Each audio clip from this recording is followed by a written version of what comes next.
സ്തുതിക്കാം. ഹല്ലേലൂയ ഹല്ലേലൂയ ഹല്ലേലൂയ ഹല്ലേലൂയ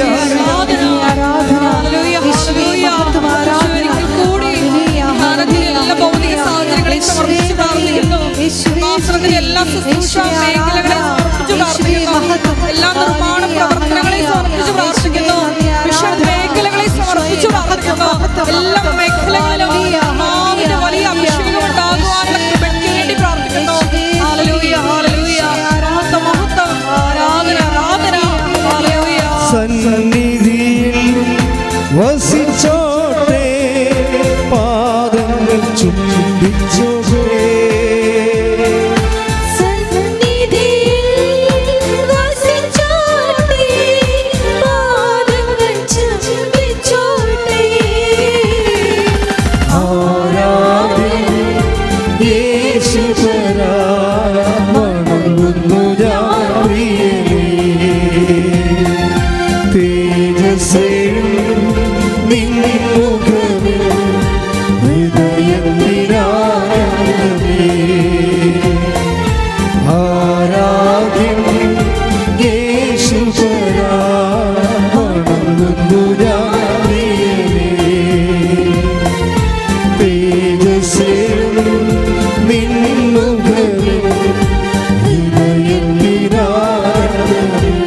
ഹല്ലേലൂയ ഹല്ലേലൂയ ഹല്ലേലൂയ ഹല്ലേലൂയ ഹല്ലേലൂയ. ഈശോയെ ആരാധന ഈശോയെ മഹത്വം മഹത്വം. ഹല്ലേലൂയ ഹല്ലേലൂയ ഹല്ലേലൂയ.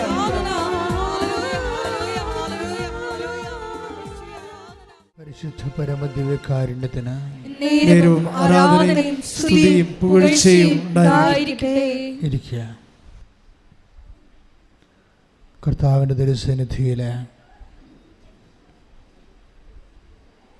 വലിയ വിശ്വാസത്തോടെയും സ്നേഹത്തോടെയുമാണ് നമ്മൾ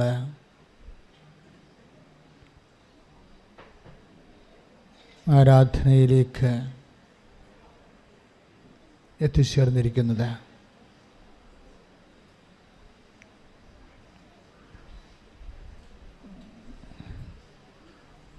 നമുക്കറിയാം, എല്ലാത്തിനും ഒരു മർമ്മമുണ്ട് അല്ലേ? പ്രധാനപ്പെട്ട സ്ഥലം,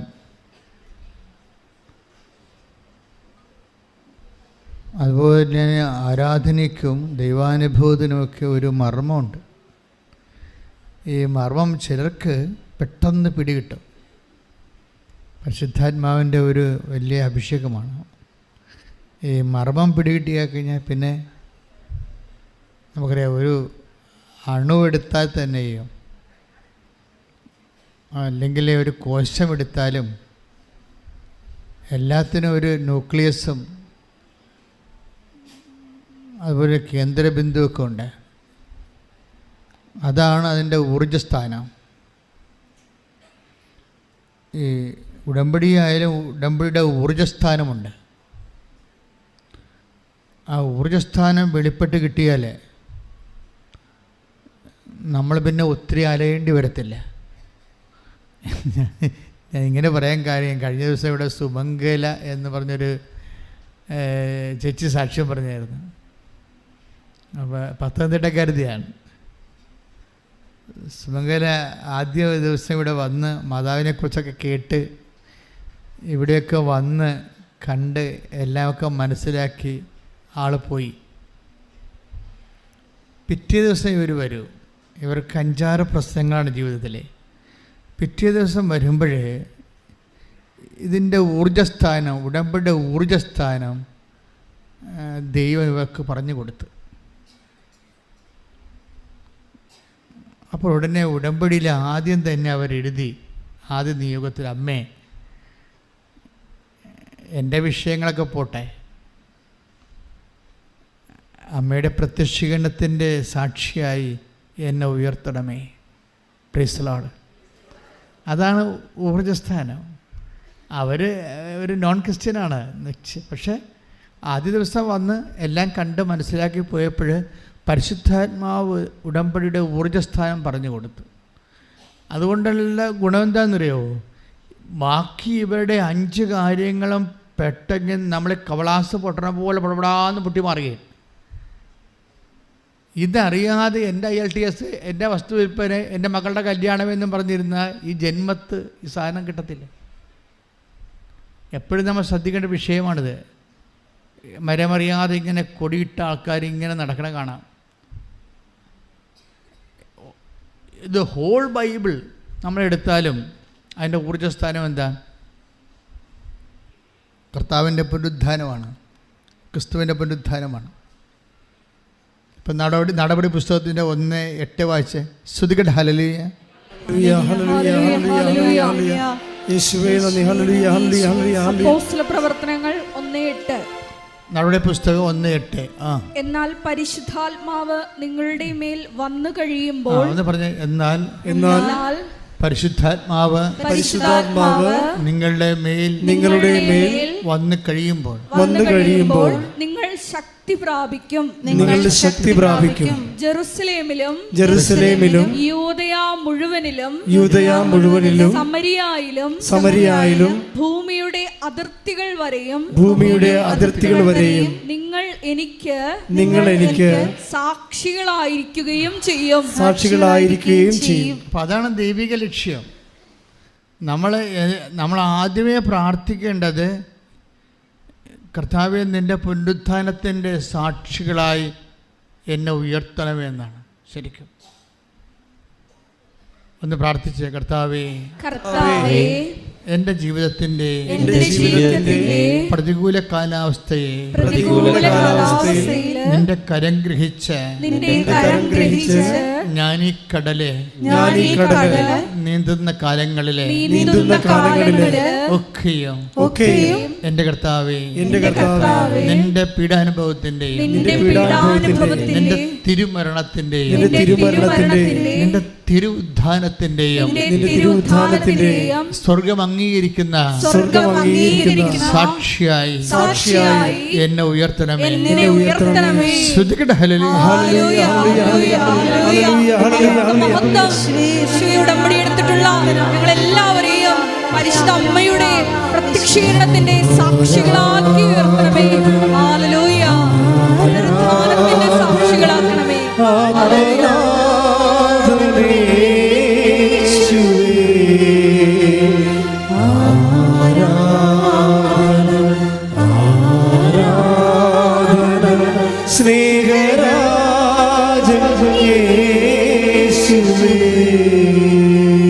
പരിശുദ്ധ പരമ ദിവ്യകാരുണ്യത്തിന്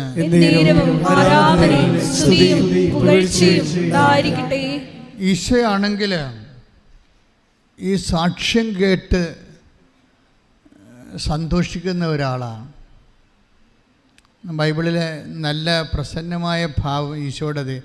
പലപ്പോഴും ഈശോ വളരെ അപൂർവ ഭാവം മാത്രമേ ഈശോ ചിരിക്കത്തുള്ളൂ. ചിരിക്കുന്ന ഈശോയെ നമ്മൾ കാണത്തില്ല ഒരിക്കലും ബൈബിളിലെ. ഈശോ ഒത്തിരി പ്രാവശ്യം ചിരിച്ച് കാണും. പക്ഷേ അപ്പോസ്തലന്മാരുടെ ജീവിതം ഇതൊക്കെ രൂപപ്പെടുത്തിയവൻ്റെ കാലത്ത് രക്തസാക്ഷിത്വത്തിൻ്റെ വഴികളായതുകൊണ്ട് അവർക്ക് ചിരിക്കാൻ സമയം കിട്ടി കാണത്തില്ല. അതുകൊണ്ട് ഈശോൻ്റെ ചിരിയൊന്നും അവർ ഒപ്പിയെടുത്തിട്ടില്ല. ഈശോ നല്ല തമാശയൊക്കെ പറയണയാളാണ്. അത് രസകരമായ കാര്യങ്ങളൊക്കെ കാര്യങ്ങൾ വളരെ കോമഡിയായിട്ട് അവതരിപ്പിക്കുന്ന ആളാണ്. വലിയ ധനവാന്മാരെ കാണുമ്പോൾ ഈശോ പറയും ഇവൻ്റെ കാര്യം പോക്കാണ്. ഇവൻ ഒട്ടകം സൂചിക്കുഴയിലൂടെ പോവുമെങ്കിൽ തീർച്ചയായിട്ടും ഇവനും ഇതിനകത്ത് കയറുമെന്ന്. അത് കോമഡിയല്ലേ ശരിക്കും പറഞ്ഞാൽ. ഒട്ടകം സൂചിക്കുഴയിലൂടെ പോകുമെങ്കിൽ തീർച്ചയായിട്ടും ധനവാന്മാരും ദൈവരാജ്യത്തിൽ പ്രവേശിക്കും. അപ്പം അതിൻ്റെ അകത്തൊരു സട്ടയറുണ്ട്, ശരിക്കും ഒരു ആക്ഷേപകാശമുണ്ട്. പക്ഷെ ഇതൊന്നും അപ്പോസ്തലന്മാരങ്ങനെ പിക്കപ്പ് ചെയ്തിട്ടില്ല. കാര്യം അവരുടെ വഴികളെല്ലാം ജീവനെടുത്ത് കയ്യിൽ പിടിച്ചുകൊണ്ട് ഒരടരാട്ടമായിരുന്നു. ക്രിസ്തുവിന് വേണ്ടി സാക്ഷ്യം വഹിച്ചതിൻ്റെ പേരിൽ അവിടെ ജീവൻ അന്വേഷിച്ചവരുടെ കണ്ണുകൾ ഇരുട്ടിൽ എപ്പോഴും തെളിഞ്ഞു വരുമായിരുന്നു. അത് കാരണം സീരിയസ് മൂഡിലാണ് സുവിശേഷം പോകുന്നത് മുഴുവനും. എങ്കിലും ഈശോ സന്തോഷിച്ച സമയമുണ്ട്. അവൻ ആത്മാവിൽ സന്തോഷിച്ചുകൊണ്ട് take the word of God. സ്തുതിക്കട്ടെ. ഹല്ലേലൂയ, ഹല്ലേലൂയ, ഹല്ലേലൂയ, ഹല്ലേലൂയ. യേശുവേ നന്ദി, ആരാധന, ഹല്ലേലൂയ. ആരാധന, ആരാധന, ആരാധന.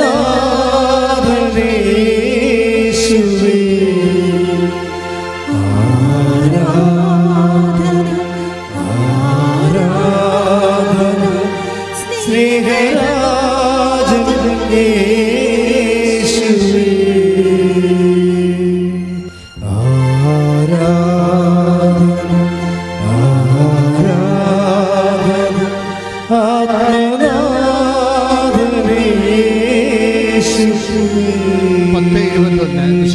സുവിശേഷം 10:21. ലൂക്ക 10:21. ആ സമയം തന്നെ പരിശുദ്ധാത്മാവിൽ ആനന്ദിച്ച്. ഈശോ ആനന്ദിക്കുന്നത് നമ്മുടെ ഈ ചളവ് തമാശകട്ടല്ല, പരിശുദ്ധാത്മാവിലാണ്. വ്യത്യാസമുണ്ട്.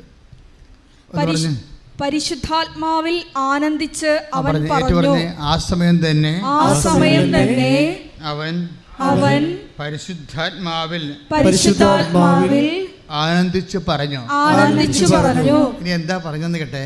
സ്വർഗത്തിന്റെയും ഭൂമിയുടെയും കർത്താവായ പിതാവേ, അവിടുത്തെ ഞാൻ സ്തുതിക്കുന്നു.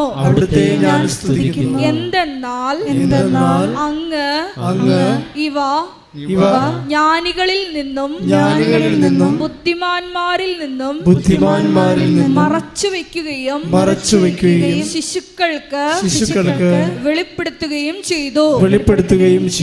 അതേ പിതാവേ, അതായിരുന്നു അവിടുത്തെ അഭീഷ്ടം.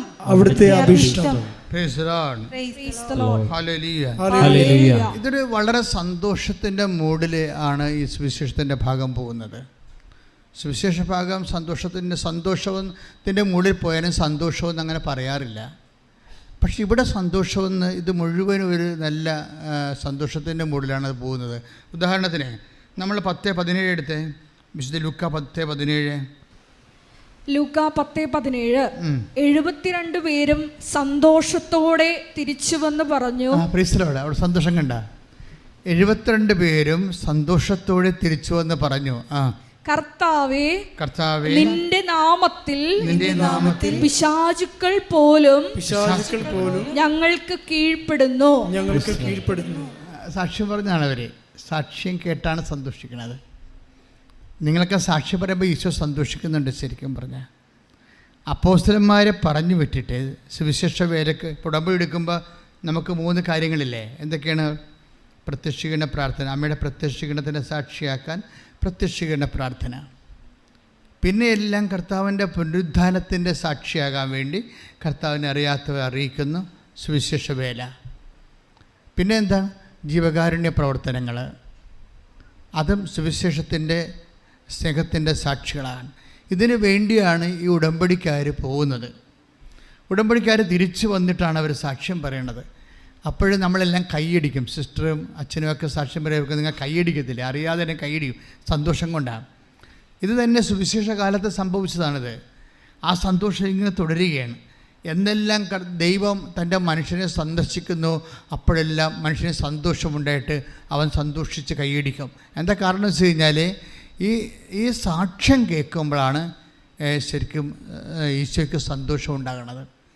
ഈശോയുടെ ജീവിതത്തിൽ എപ്പോഴും നിങ്ങൾ ഓർക്കുക, കർത്താവേ, ദൈവത്തിന് ഈശോയ്ക്കൊരു സന്തോഷം കൊടുക്കണം എന്ന് നിങ്ങൾ ചിന്തിക്കണം. ഉടമ്പടി എടുക്കുമ്പോൾ അത് നിങ്ങളും മ്ലാനമായിരുന്നു, ഈശോയും മ്ലാനമായിരുന്ന എങ്ങനെയാണ് ശരിയാകണത്?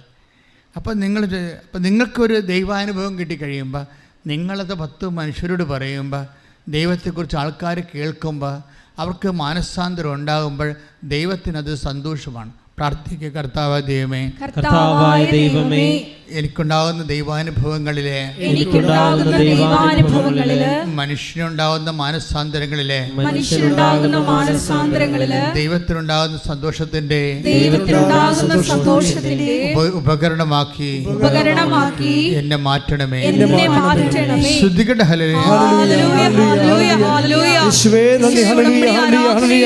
പങ്കെടുക്കുന്ന ഞങ്ങൾക്ക് എല്ലാവർക്കും സാക്ഷ്യത്തിന്റെ സന്തോഷം നൽകണമേ. സാക്ഷ്യം മറ്റുള്ളവർക്ക് പങ്കുവെക്കാനുള്ള വലിയ കൃപ നൽകണമേ. ഹല്ലേലൂയ, ഹല്ലേലൂയ, മഹത്വം, മഹത്വം, ആരാധന, ആരാധന, ഹല്ലേലൂയ. ആത്മസന്തോഷം കൊണ്ടാനന്ദിപ്പാൻ ആത്മസന്തോഷം കൊണ്ടാനന്ദിപ്പാൻ ദൈവത്തിന്റെ തേജസ്സിവിടെ പ്രകാശിക്ക വേണം വെളിച്ചമായി. ദൈവത്തിൻ്റെ തേജസ്സിവിടെ പ്രകാശിക്ക വേണം വെളിച്ചമായി. ആത്മസന്തോഷം കൊണ്ടാനന്ദിപ്പാൻ ഇന്നാത്മാരിക്കൊണ്ട് നിറയണമേ. ആത്മസന്തോഷം കൊണ്ടാനന്ദിപ്പാൻ ഇന്നാത്മാരിക്കൊണ്ട് നിറയണമേ. പരിശുദ്ധ പരമദിവ്യകാരുണ്യത്തിന് ആരാധനയും സ്തുതിയും പുകഴ്ചയും ഉണ്ടായിരിക്കട്ടെ. ഇത് വളരെ സിമ്പിളാണ്, പക്ഷെ ഇതിൻ്റെ കറക്റ്റ് കാര്യങ്ങൾ നിങ്ങൾ അറിയണം. അറിഞ്ഞാൽ ഇപ്പം തന്നെ ഈശോ തന്നെ ഈ 72 പേരെ വിടുന്നത് എങ്ങനെയാണ്? കൃപാസനത്തിൽ നിന്ന് ഓരോ ദിവസവും നൂറുകണക്കിന് മനുഷ്യർ കർത്താവിൻ്റെ ദൗത്യങ്ങളെ ഏറ്റെടുത്തുകൊണ്ട് ദൈവസ്നേഹത്തോടെ പോവുകയാണ്. ഇപ്പോൾ ഒരു 100 പേര് ഉടമ്പടി ചെയ്യുമ്പോൾ ചിലപ്പോൾ 2 പേര് മാത്രമേ അതിൻ്റെ അകത്ത് അത് കർത്താവിന് വേണ്ടി ചെയ്യുന്നൊരു ജോലിയാണെന്ന് മനസ്സിലാക്കത്തുള്ളൂ.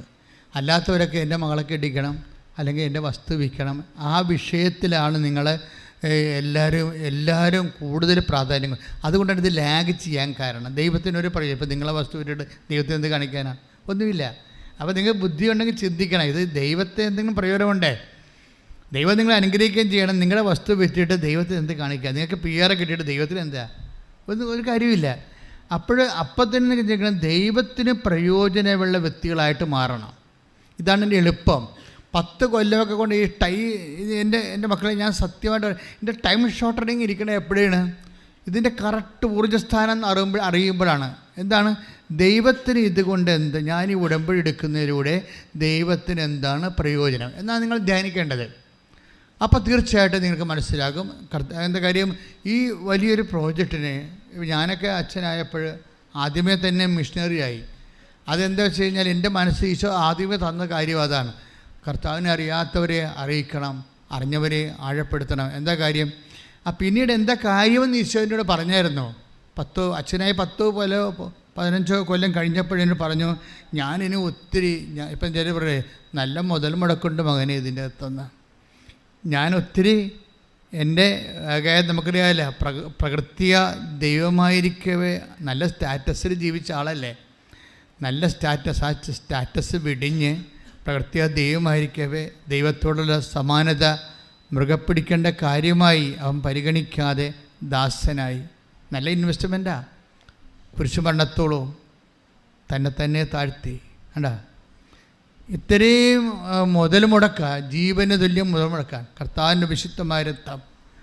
അതുകൊണ്ട് തന്നെ ഇത് ഈ വിഷയത്തിൻ്റെ മേലെ, കർത്താവിൻ്റെ തിരുമരണത്തിൻ്റെ മേലെ, അതിനുവേണ്ടി ആ ഉത്ഥാനത്തിൻ്റെ സാക്ഷികളായി ദൈവത്തിൻ്റെ ഹൃദയത്തിൻ്റെ സന്തോഷമായി മാറാൻ നമുക്കൊരു തീരുമാനമെടുത്താൽ അപ്പോൾ സ്വാഭാവികമായിട്ട് നിങ്ങൾക്ക് അഭിഷേകം വരാൻ തുടങ്ങും. ഈ സ്നേഹത്തിലാണ് ഈ അഭിഷേകം ഇരിക്കുന്നത്. ഞാൻ എപ്പോഴും നിങ്ങൾ പറയും ലൈറ്റ് വെയ്റ്റിംഗ് എന്ന് പറയും. What is light waiting?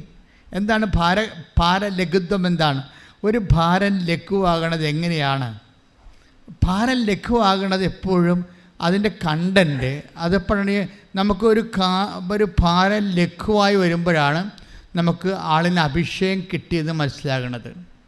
ഒരു ഭാരം ലഘുവായി വരുമ്പോൾ വലിയ ഭാരമുള്ള വിഷയമാണ്, പക്ഷെ അത് വളരെ ലഘുവായിട്ട് അയാൾക്ക് അനുഭവപ്പെട്ടു വരുമ്പോൾ നമുക്കറിയാൻ പറ്റും അഭിഷേകം കിട്ടിയെന്ന്.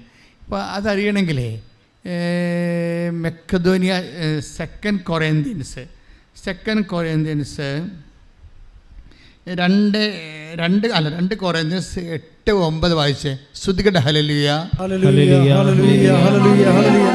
യേശുവേ നന്ദി. ഹല്ലേലൂയ ഹല്ലേലൂയ ഹല്ലേലൂയ. 2 കൊരിന്തോസ് 8:9 നമ്മുടെ കർത്താവായ യേശുക്രിസ്തുവിന്റെ കൃപ നിങ്ങൾക്കറിയാമല്ലോ.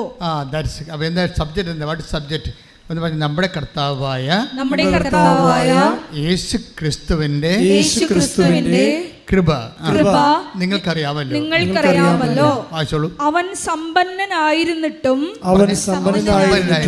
നിങ്ങളെ പ്രതി ദരിദ്രനായി തന്റെ ദാരിദ്ര്യത്താൽ നിങ്ങൾ സമ്പന്നരാകാൻ വേണ്ടി തന്നെ. ഇതാണ് ഈ ഭാരലഘുത്വം എന്ന് പറയണത്.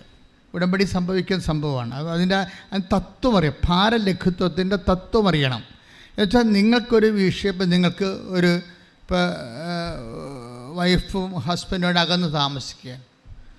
അകന്ന് താമസിക്കുമ്പോൾ നിങ്ങൾ അടുക്കുന്നവരെ what you want, you need anointment.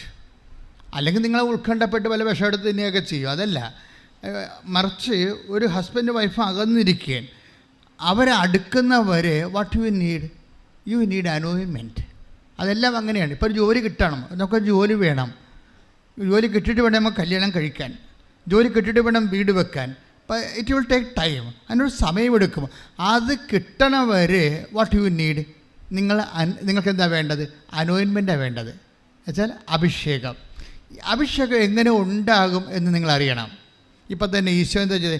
ആ ലൈറ്റ് വെയിറ്റിംഗ് കണ്ടില്ലേ? ഇപ്പോൾ 2 കൊരിന്ത്യർ 8:6 വായിച്ച് 8:9 വായിച്ച്. നമ്മുടെ കർത്താവായ യേശുക്രിസ്തുവിന്റെ കൃപ. ഒന്ന് പറഞ്ഞേ, നമ്മുടെ കർത്താവായ യേശുക്രിസ്തുവിന്റെ കൃപ നിങ്ങൾക്കറിയാമല്ലോ. അവൻ സമ്പന്നനായിരുന്നിട്ടും നിങ്ങളെ പ്രതി ദരിദ്രനായി. അതായത് ഇതിൻ്റെ വരുന്ന ഒരു വിഷയം വെച്ചാൽ അവൻ സമ്പന്നനായിട്ടും, ദൈവമല്ലേ, അപ്പം സർവ്വസമ്പത്തും അവൻ്റെതാണ്. അവൻ സമ്പന്നനായിട്ടും പിന്നെ എന്താ പറ്റിയത്? നിങ്ങളെ പ്രതി എന്ത് പറ്റി? ദരിദ്രനായി. അല്ലേ? അപ്പം ഈ വലിയ സമ്പന്നനായ ദൈവം ഇങ്ങനെ ചുരുങ്ങി, ഇങ്ങനെ നഗ്നനായി, വിവസ്ത്രനായി, ഇങ്ങനെ ആണിയേൽ അപമാനിക്കപ്പെട്ട് തൂങ്ങിക്കിടക്കുന്ന അവസ്ഥയിലേക്ക് ഇവൻ വന്നത് അതിൻ്റെ അങ്ങനെ വരുന്നതിന് ഈശോയ്ക്ക് ഒരു ഭാരലഘുത്വം ഉണ്ടാക്കിയത്. അത് നിസ്സാരമായിട്ട് ഈശോ ചെയ്തത് എന്തിൻ്റെ കാര്യത്തിലാണ്? നിങ്ങളെ പ്രതി. അല്ലേ? മനസ്സിലായി എന്താ പറഞ്ഞത്? അവൻ സമ്പന്നനായിട്ടും നിങ്ങളെ പ്രതി ദരിദ്രനായി. അവിടെ ആരെ പ്രതിയാണ്? നിങ്ങളെ. ദാറ്റ് മീൻസ് നിങ്ങളോടുള്ള സ്നേഹത്തെ പ്രതി. കൈയിടിച്ച് കർത്താനോട് സ്നേഹത്തെ പ്രതി കുരിശുമരണം വരിച്ച്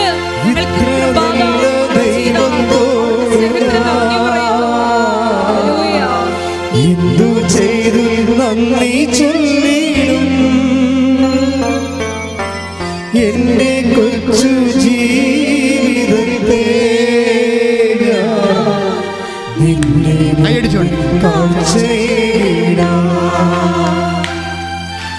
ഇത്ര നല്ല ദൈവത്തോടുള്ള എന്തു ചെയ്തു നന്ദി ചൊല്ലിടും എന്റെ കൊച്ചു ജീവിതത്തെ നിന്റെ മുൻപിൽ കാഴ്ചയിടാം. പരിശുദ്ധ പരമ ദിവ്യകാരുണ്യത്തിന് അപ്പം ഉടമ്പടിയുടെ ഊർജ്ജസ്ഥാനം നമുക്ക് മനസ്സിലായി. പുനരുദ്ധാനമാണ്, പിന്നെ എന്താണ്? അമ്മയുടെ പ്രത്യക്ഷീകരണമാണ്. പക്ഷേ അതിനു വേണ്ടിയുള്ള നമ്മുടെ എല്ലാ പ്രവർത്തനങ്ങളുടെ പിന്നിലും ആ ഭാരലഘുത്വം ഉണ്ടാക്കണത് എന്താ? ദൈവസ്നേഹമായിരിക്കണം. പറഞ്ഞു മനസ്സിലായില്ല? ഇപ്പം നിങ്ങൾക്കുള്ളത് നിങ്ങളുടെ ജീവിതത്തോടുള്ള സ്നേഹമാണ്. ഈ ഫോർമാറ്റ് നേരെ ചേഞ്ച് ചെയ്യേണ്ടി വരും. മനസ്സിലായില്ലേ? നിങ്ങൾക്ക് ജീവിതത്തോടുള്ള അഭിനിവേശവും താല്പര്യവും സ്നേഹവുമാണ് നിങ്ങൾ ഇതുകൊണ്ട് എന്തെങ്കിലും കടിച്ചു പിടിച്ച് നീന്താൻ നോക്കണത്. പക്ഷേ ഇത് വർക്കൗട്ട് ചെയ്യണ പാടാണ്. അതിന് സമയമെടുക്കും. മറിച്ച് നേരെ തിരിച്ച് ഈ സംഭവം തിരിച്ചിടണം. ഇതൊന്ന് ഈ അലൈൻമെൻറ്റ് തെറ്റിക്കിടക്കുകയാണ് ഈ സാധനം. ഇത് നേരെ തിരിച്ചിടണം. എന്നിട്ട് ദൈവത്തോടായിരിക്കണം സ്നേഹം. എന്ന് പ്രാർത്ഥിച്ചേ. കർത്താവായ ദൈവമേ, നിന്നോടുള്ള സ്നേഹത്താൽ എൻ്റെ ഹൃദയത്തെ അഭിഷേകം ചെയ്യണമേ. ഞാൻ ചെയ്യുന്ന പ്രവർത്തനങ്ങള് ഭാരപ്പെട്ടതായാലും അത് ലഘുവായി ചെയ്യാൻ എന്നെ ദൈവസ്നേഹത്താൽ നിറക്കണമേ. ശ്രദ്ധിക്കട്ടെ.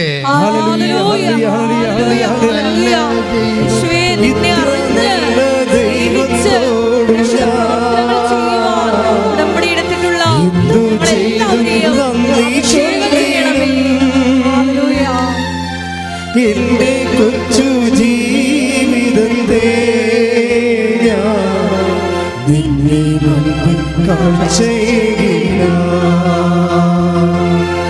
ഇത്ര നല്ല ദൈവത്തോടു ഞാൻ എന്തു ചെയ്തും നന്ദി ചൊല്ലിടും. എന്റെ കൊച്ചു ജീവിതത്തെ ഞാൻ നിന്റെ മുൻപിൽ കാഴ്ചയേകിടാം.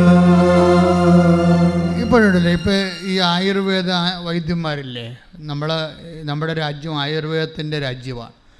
ലോകത്ത് ഏറ്റവും കൂടുതൽ ആയുർവേദത്തിൻ്റെ സംഭാവന നൽകിയത് നമ്മളുടെ പിതാക്കന്മാരാണ്. 5000 കൊല്ലം മുമ്പുള്ള ആയുർവേദ ചരിത്രം നമുക്കുള്ളത്. അപ്പോൾ ഈ ആയുർവേദത്തിൻ്റെ കഷായം അല്ലെങ്കിൽ ലേഖ്യം എപ്പോഴാണത് പാകമാകണത്? പണ്ടത്തെ ചില വൈദ്യന്മാരൊക്കെ പാകമാകണ സമയത്ത് മുറുക്കത്ത് പോകുമായിരുന്നു. അതിൻ്റെ അകത്ത് പുരാതന കാലങ്ങളിലുള്ള ചരിത്രങ്ങൾ പരിശോധിച്ചാൽ അത് മനസ്സിലാവും. എപ്പോഴാണിത് പാകമാകണത് എങ്ങനെ അറിയാൻ പറ്റും? അത് താഴെ കൊടുത്തിരിക്കുന്ന ഉരുളിയുടെ താഴെയുള്ള തീ, കത്തണ തീ, ഇത് പാകമാകുന്ന അനുസരിച്ച് കൊണ്ട് വളഞ്ഞ് കുത്തി ഇതിനകത്തേക്ക്, ഉരുളിയുടെ അകത്തേക്ക് കത്തി വീഴും, വളഞ്ഞു കുത്തും. അതാണ് അതിന് പാകമെന്ന് പറയണത്. ഒരു ലേഖ്യത്തിൻ്റെ അല്ലെങ്കിൽ ഒരു കഷായത്തിൻ്റെ പാകം, എല്ലാ കഷായമല്ല, അത് മരുന്നിൻ്റെ ഒരു പ്രത്യേകതയാണത്. അതുപോലെ തന്നെ ഉടമ്പടി എപ്പോഴാണ് നിങ്ങൾ ഉടമ്പടിയിലാണെന്ന് നിങ്ങൾക്ക് എങ്ങനെ അറിയാൻ പറ്റും? നിങ്ങൾ ഉടമ്പടിയിലാണ് എന്നെങ്ങനെ അറിയാൻ പറ്റും? നിങ്ങളുടെ പ്രേക്ഷിത വേല അല്ലെങ്കിൽ കർത്താവിൻ്റെ കൈമാറ്റ ശുശ്രൂഷ, അത് അല്ലെങ്കിൽ ജീവകാരുണ്യ പ്രവർത്തനം എപ്പോഴാണ് എൻ്റെ മക്കൾക്ക് ഭാരമില്ലാതെ ദൈവസ്നേഹത്തോടെ സിമ്പിളായിട്ട് ചെയ്യാൻ പറ്റണത്, അപ്പോൾ ഉടമ്പടി കത്തുന്നുണ്ട്. ഇതാണ് സംഭവം. അല്ലാതെ മനസ്സിലായില്ലേ? ഇത് വളരെ സീരിയസ് ആണ്. ഇങ്ങനെ ഈ ഇതിന് ടെക്നിക്കാലിറ്റി അറിഞ്ഞാലേ ഉടമ്പടി പെട്ടെന്നാണ് വർക്കൗട്ട് ചെയ്യണത്. കാര്യം ഇതിൻ്റെ ഭാരമില്ല. എപ്പോഴാണ് ഇപ്പോൾ നിങ്ങളുടെ ഒരു 10 പേപ്പറുണ്ട്, അപ്പോൾ നിങ്ങൾക്ക് ഭയങ്കര തീവ്രമായ ആഗ്രഹമാണ്. എന്താണ്? കർത്താവ് 10 പേപ്പറല്ലേ ഉള്ളു, ഒരു 10 കൂടി കിട്ടിയെങ്കിൽ കർത്താവിനെ മറ്റുള്ളവർ കൂടി അറിയിക്കാമായിരുന്നില്ല. അല്ലെങ്കിൽ ആരെങ്കിലും കാണുമ്പോൾ കർത്താവ് ഇപ്പോൾ എൻ്റെ കൂടെ കയ്യിൽ ഒരു പേപ്പർ ഉണ്ടായിരുന്നെങ്കിൽ കൊടുക്കാമായിരുന്നില്ല എന്നൊക്കെ ചില ആൾക്കാർ വന്ന് സാക്ഷ്യം പറയുന്നില്ലേ? ദാറ്റ് മീൻസ് അവർ ഉടമ്പടിയിലാണ്. ഉടമ്പടി എടുത്തത് കൊണ്ട് ഉടമ്പടിയിലാകത്തില്ല. ഉടമ്പടിയിലാകണമെന്നുണ്ടെങ്കിൽ ആ ഉടമ്പടിയിൽ ചലിപ്പിക്കുന്ന ആ ഒരു ചാലക ശക്തി എന്ന് പറയുന്നത് ദൈവസ്നേഹമാണ്. ആ ദൈവസ്നേഹത്തിലേക്ക് വന്നാൽ നമ്മൾ പറന്ന് വെട്ടി കർത്താവിന് വേണ്ടി വേറെ ചെയ്യും. എന്നിട്ട് നമുക്കൊരു നമ്മൾ ടയേർഡാകത്തില്ല. ഞാൻ പണ്ട് എനിക്ക് എപ്പോഴും ഉണ്ടാകുന്നൊരു പ്രശ്നമാണ് ഈ ബ്രോങ്കൈറ്റിസിൻ്റെ പ്രശ്നം. പ്രത്യേകിച്ച് ഈ ഡിസംബർ മാസത്തിലൊക്കെ, നവംബർ ആകുമ്പോൾ തന്നെ എൻ്റെ പതിരെയൊക്കെ ഇങ്ങനെ എപ്പോഴും സ്വെല്ലിങ് ആകും, ചുമയാവും. 2 മാസമൊക്കെ ചുമക്കും. ഈ 2 മാസം ചുമക്കണ സമയത്ത് തന്നെയാണ് ഞാൻ കൊച്ചിയിൽ നിന്ന് ഈ പുന്നപ്പുറ വരെ 66 ധ്യാനങ്ങൾ നടത്തും. എന്തിനാണ്? കടലിൽ കൺവെൻഷൻ നടത്താൻ വേണ്ടി. കടലിൽ കൺവെൻഷന് മുമ്പ് ആദ്യം കൊച്ചി പോയി ചെറിയൊരു മിനി കൺവെൻഷൻ നടത്തും. അവിടെ മധ്യസ്ഥ പ്രാർത്ഥനക്കാർ രൂപപ്പെടും. എന്നിടത്ത് പിന്നീട് കണ്ടക്കട വന്ന് നടത്തും, പിന്നീട് ചെല്ലാനത്ത് വന്ന് നടത്തും, പിന്നെ പള്ളിത്തോട്ട് എൻ്റെ നാട്ടിൽ വന്ന് നടത്തും. ഇങ്ങനെ നടത്തി പുന്നപ്പുറ വരെ പോകും. അപ്പോൾ 2 മാസമാകും. അപ്പോഴാണ് ഡിസംബർ 26 ഒക്കെ ആവും. അപ്പോൾ കടലിൽ കൺവെൻഷൻ നടത്തും 10 ദിവസത്തേക്ക്. അപ്പോൾ ഈ സമയത്തെല്ലാം ഇങ്ങനെ മഞ്ഞ് പിടിച്ച് ചുമച്ച് നമുക്ക് ഞാൻ ചുമക്കണ കണ്ട വേറെ ആൾക്കാർക്ക് തോന്നും ഇപ്പോൾ ചത്തുപോകുമെന്ന് തോന്നും. പക്ഷെ എൻ്റെ ഉള്ളിൽ ഭയങ്കര ദൈവസ്നേഹം തോന്നുന്നുണ്ടാവും. പിറ്റേ ദിവസവും പോകാൻ വേണ്ടി തോന്നും. ഇതിനെയാണ് അഭിഷേകം എന്ന് പറയണത്.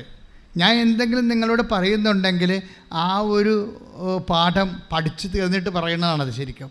അപ്പം നിങ്ങളൊന്ന് പ്രാർത്ഥിക്കണം. കാര്യം നിങ്ങൾ ഇങ്ങനെ ഒത്തിരിയേറെ ലാഗ് ചെയ്യേണ്ട ഒരു കാര്യമില്ല. ഇങ്ങനെ ചില കാര്യങ്ങൾക്ക് ലാഗ് ചെയ്യേണ്ട ഒരു കാര്യമില്ല. ഇപ്പോൾ കഴിഞ്ഞ ദിവസങ്ങളിൽ ഒരു ചേച്ചി ഒരു സാക്ഷാത് വരുന്ന, അത് ഈ കഴിഞ്ഞ ദിവസം ഇന്നലെ എന്ന് പറഞ്ഞത്, അത് ഗ്രേസി ഡേവിഡിൻ്റെ ഒരു പ്രശ്നം എന്താ? സീരിയസ് വിഷയമാണ്. ഒരു ആൺമകനുണ്ട്, കാണാനില്ല. അതാണ് പ്രശ്നം. 1 മാസമല്ല, 1 വർഷമല്ല, 2 വർഷമല്ല, 3 വർഷമല്ല, 4 വർഷമായിട്ട് ഇവരെക്കുറിച്ചൊരു പിടിയില്ല. 4 വർഷമായിട്ട് നിങ്ങളൊന്ന് ചിന്തിച്ച്, ഒരു മകനുണ്ട് കാണാനില്ലെങ്കിൽ 4 വർഷമായിട്ട് അവനെക്കുറിച്ചൊരു ഫോൺ പോലും കിട്ടിയില്ലെങ്കിൽ അവൻ മരിച്ചില്ലേ? അവൻ മരിച്ചു പോയില്ലേ? എന്തെങ്കിലും പിടിയുണ്ടെങ്കിൽ അമ്മയടുത്ത് അമ്മനെ ബന്ധമുള്ള ആൾക്കാർക്ക് വിളിക്കത്തില്ലേ? ഇല്ല, തീർന്നു, ആളെ തീർന്നു. അപ്പം മരിച്ചതുപോലെ എല്ലാവരും കരുതുകയാണേ. ഗ്രേസി ഡേവിസിൻ്റെ അമ്മ മരിച്ചതുപോലെ എല്ലാം കരുതുകയാണ്. അപ്പോഴാണ് ഇവർക്ക് കൃപാസനം പത്രത്തിലൊരു കീറ് കിട്ടുന്നത്. അവരത് വായിച്ചു നോക്കിയപ്പോൾ മാതാവ് അവരെ വിളിക്കും. കൃപാസനം പത്രവും നിങ്ങൾ ഒരിക്കലും വിളിക്കരുത്, അത് മാതാവിൻ്റെ കൈയാണ്, നിങ്ങളെ തൊട്ട് വിളിക്കണ കൈയാണ്. കൈ ഇടിച്ച് കർത്താസുണ്ട്.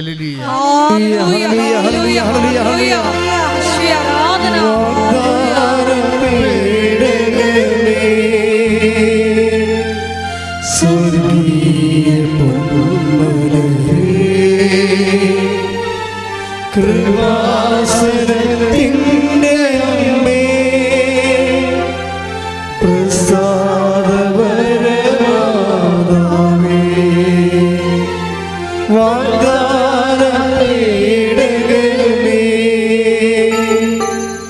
സ്വർഗീയ പൊന്മലരേ കൃപാസനത്തിൻ്റെ അമ്മേ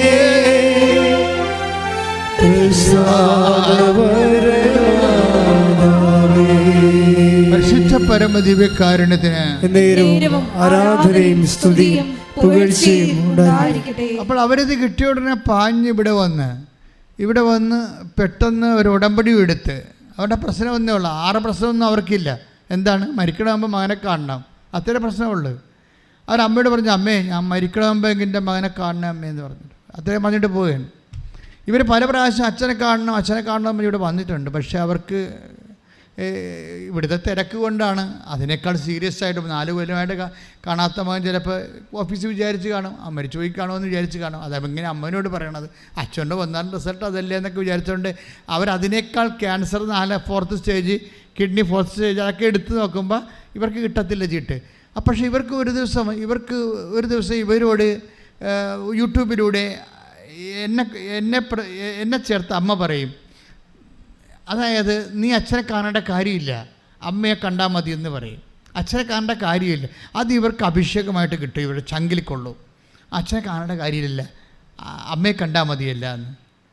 അപ്പോൾ ഉടനെ ഇവരെന്നാ ചെയ്യുന്നത് വെച്ച് കഴിഞ്ഞാൽ ഇവരുടെ ടൈം കഴിയുമ്പോൾ ഇവർ വീട്ടിലിരുന്ന് ആരാധന കൂട്ടി, യൂട്യൂബിൽ ആരാധന കൂടും.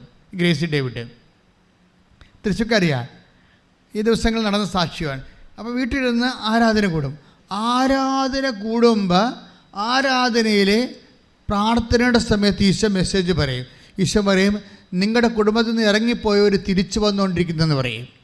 നിങ്ങളുടെ കുടുംബത്തിൽ നിന്ന് ഇറങ്ങിപ്പോയവർ തിരിച്ചു വന്നുകൊണ്ടിരിക്കുന്നത് കർത്താവ് അരുളിച്ചെന്ന് പറയും. ഇതോടുകൂടി ഗ്രേസി ഡേവിഡ് അവിടെ നിന്ന് ചാടി വീഴും അടുക്കളയിൽ നിന്ന്. ആടി കഴിഞ്ഞ് ഭർത്താവിനോട് പറഞ്ഞത്, നമ്മുടെ കാര്യം, നമ്മുടെ ആരാധന ഇന്ന് കൃപാസനത്തിൽ നടന്ന് അവരിവിടെ വന്നിട്ടില്ലേ, നമ്മുടെ ആരാധന നമ്മുടെ മകൻ വരുമെന്ന് കർത്താവ് പറഞ്ഞിട്ടുണ്ടെന്ന് പറഞ്ഞ അച്ഛനോടില്ലേ ഭർത്താവിനോട് പറയും.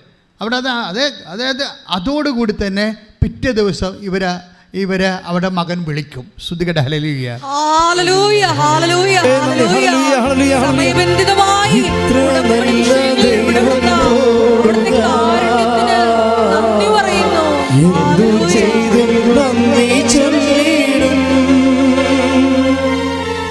എന്റെ കൊച്ചു ജീവിതത്തെ നിന്നെ മുൻപിൽ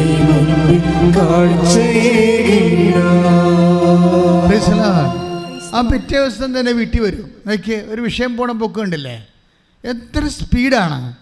പക്ഷെ ആ അമ്മയാണ് ഞാൻ അപ്പോൾ ആദരിച്ചത്. കാരണം വെച്ച് കഴിഞ്ഞാൽ അവർ അടുക്കള ഇരുന്നുകൊണ്ട് യൂട്യൂബിൽ കൃപാസനം ധ്യാനം ഓൺലൈൻ കൂടിക്കൊണ്ടിരിക്കുകയാണ്. അപ്പോൾ കേൾക്കുന്ന മെസ്സേജ് അവരുടെ മകനെക്കുറിച്ചല്ല പറയണത്, ഒരു മകൻ. പക്ഷേ അവർ വിശ്വാസത്തിൽ അവരുടെ മകനാണെന്ന് പ്രഖ്യാപിക്കുകയാണ്. വിശ്വാസം ഒരു പ്രഖ്യാപനമാണ്. അവരുടെ മകനാണെന്ന് ഞാൻ അവൻ്റെ പേര് പറഞ്ഞില്ലല്ലോ, പറഞ്ഞോ? എനിക്ക് പേര് കർത്താവ് തന്നില്ല. നിൻ്റെ വീട്ടിൽ നിന്ന് ഇറങ്ങിപ്പോയ മകൻ തിരിച്ചു വരുന്നു എന്നാണ് പറഞ്ഞത്. അത് മെസ്സേജാണ് പറഞ്ഞത്. അപ്പോൾ മെസ്സേജ് പറയുമ്പോൾ ചില അണ്ണന്മാർ പോയി ഇതിങ്ങനെ ധ്യാന കേന്ദ്രന്മാർ കുറേയൊക്കെ പൊടിക്കൈയൊക്കെ പറയും, മകൻ വന്നെ മകൾ വന്നതൊക്കെ പറയും. ഇതൊക്കെ ശരിയാണ്. അപ്പോൾ ധ്യാനം കൂടുന്ന ആൾക്കാർ തന്നെ ഇതുപോലെ വിണ്ണന്മാരുണ്ടെന്നുണ്ടെങ്കിൽ, വിശ്വാസമില്ലാത്തവരുണ്ടെങ്കിൽ അവരങ്ങനെ എഴുതിത്തള്ളും. പക്ഷേ അഭിഷേകമുള്ളവർക്ക് എന്താ, അവർക്കറിയാം ഇത് അവർക്കുള്ള മെസ്സേജാണ്. അവരവിടെ നിന്ന് ചാടി പറഞ്ഞത്, ദേ ഇന്ന് നടന്ന കൃപാസനത്തിൽ നടന്നത് നമ്മുടെ ആരാധനയാണ് നടന്നത്, അച്ഛൻ പറഞ്ഞത് നമ്മുടെ മകൻ വരുന്നുണ്ടെന്ന്. എന്തൊരു വിശ്വാസത്തിലാണ്. ഈ വിശ്വാസത്തിലേക്ക് ദൈവം അഡ്രസ്സ് ചെയ്യും. അപ്പം തന്നെ ദൈവം ഈ ഭൂമിയിൽ എവിടെയെങ്കിലും അവനുണ്ടെങ്കിൽ ഈ വിശ്വാസമുള്ള അമ്മയ്ക്ക് കൊണ്ടുവന്ന് കൊടുക്കും. അതാണ് വിശ്വാസത്തിന് ശക്തി. കൈ ഇടിച്ച് കിടത്താണ്.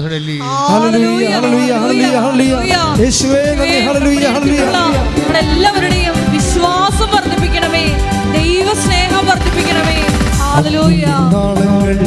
വെള്ളത്തിനോളങ്ങൾ എന്നെ തകർക്കുവാൻ സാധ്യമല്ല. വെള്ളത്തിനോളങ്ങൾ എന്നെ തകർക്കുവാൻ സാധ്യമല്ല. അഗ്നിയിലിറങ്ങി വെള്ളത്തിൽ നടന്ന് കൂടെ വരുവാൻ യേശുവിന്. അഗ്നിയിലിറങ്ങി വെള്ളത്തിൽ നടന്ന് കൂടെ വരുവാൻ യേശുവിന്. കാണുന്നു ഞാൻ വിശ്വാസത്താ എൻ മുൻപിൽ ചെങ്കടൽ രണ്ടാകുന്നു. കാണുന്നു ഞാൻ വിശ്വാസത്താ എൻ മുൻപിൽ ചെങ്കടൽ രണ്ടാകുന്നു. കാണാത്ത കാര്യങ്ങൾ കൺമുൻപിലെന്നവോ വിശ്വസിച്ചിടുന്നു എൻ കർത്താവേ. കാണാത്ത കാര്യങ്ങൾ കൺമുൻപിലെന്നവോ വിശ്വസിച്ചിടുന്നു എൻ കർത്താവേ. അപ്പോൾ ഈ ഒരു വിശ്വാസം കണ്ടില്ലേ, ഗ്രേസി ഡേവിഡിൻ്റെ വിശ്വാസം കണ്ടല്ലേ?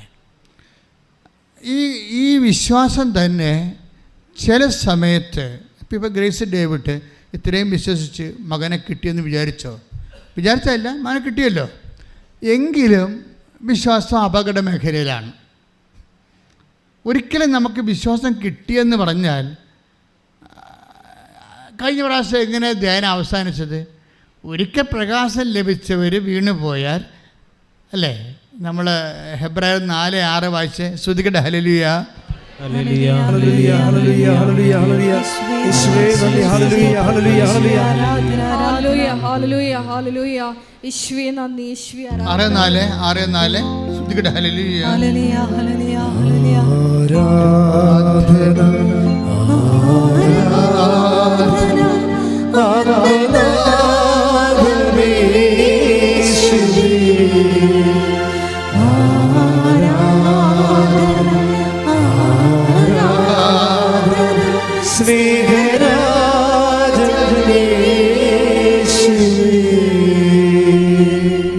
ഹെബ്രായർ 6:4 ഒരിക്കൽ പ്രകാശം ലഭിക്കുകയും ഒരിക്കൽ പ്രകാശം ലഭിക്കുകയും സ്വർഗീയ സമ്മാനം ആസ്വദിച്ചറിയുകയും കണ്ടില്ലേ?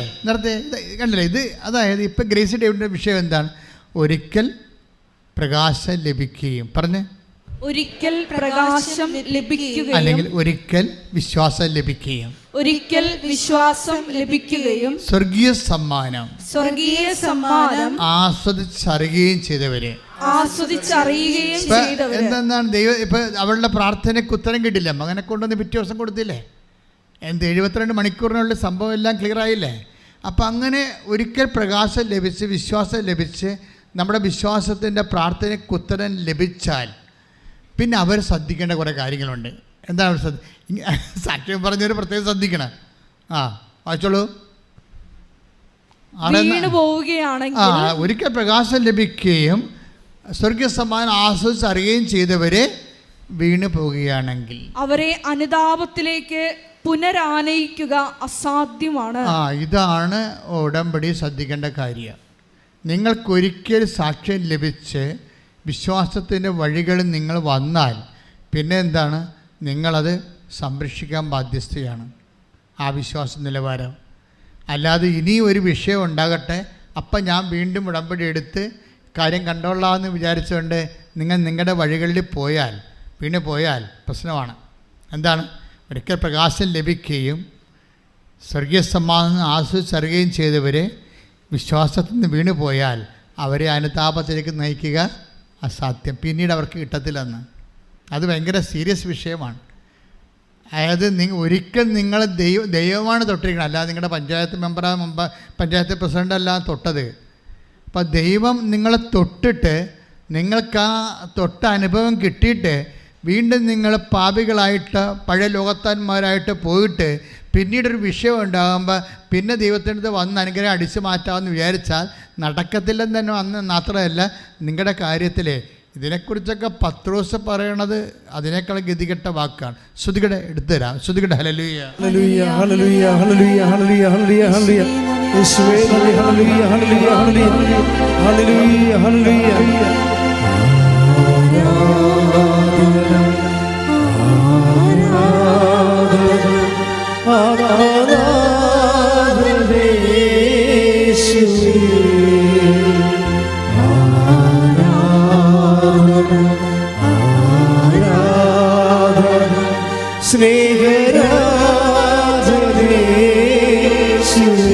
കരങ്ങൾ വീശി പാടാം.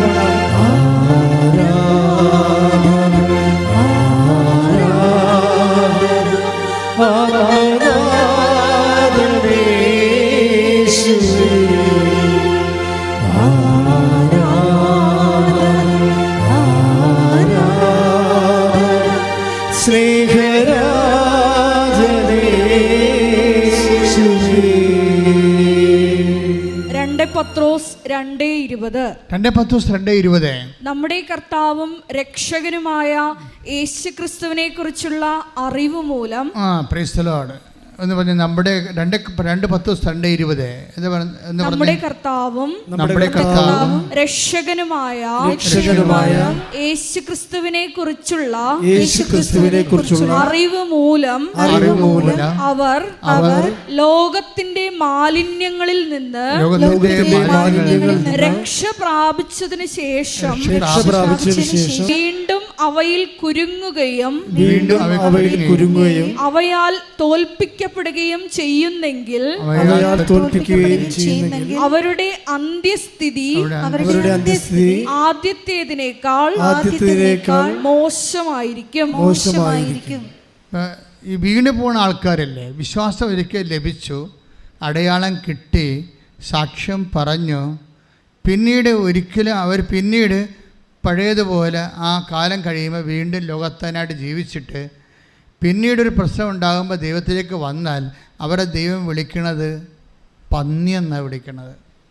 അതിൻ്റെ താഴത്തെ വായിച്ചേ 2 പത്രോസ് 2:22. നായ് ഛർദിച്ചത് തന്നെ വീണ്ടും ഭക്ഷിക്കുന്നു. നായ് ഛർദിച്ചത് തന്നെ പിന്നെയും ഭക്ഷിക്കുന്നു. കുളിച്ച പന്നി ചെളിക്കുണ്ടിൽ വീണ്ടും ഉരുളുന്നു എന്ന പഴമൊഴി അവരെ സംബന്ധിച്ച് ശരിയാണ്.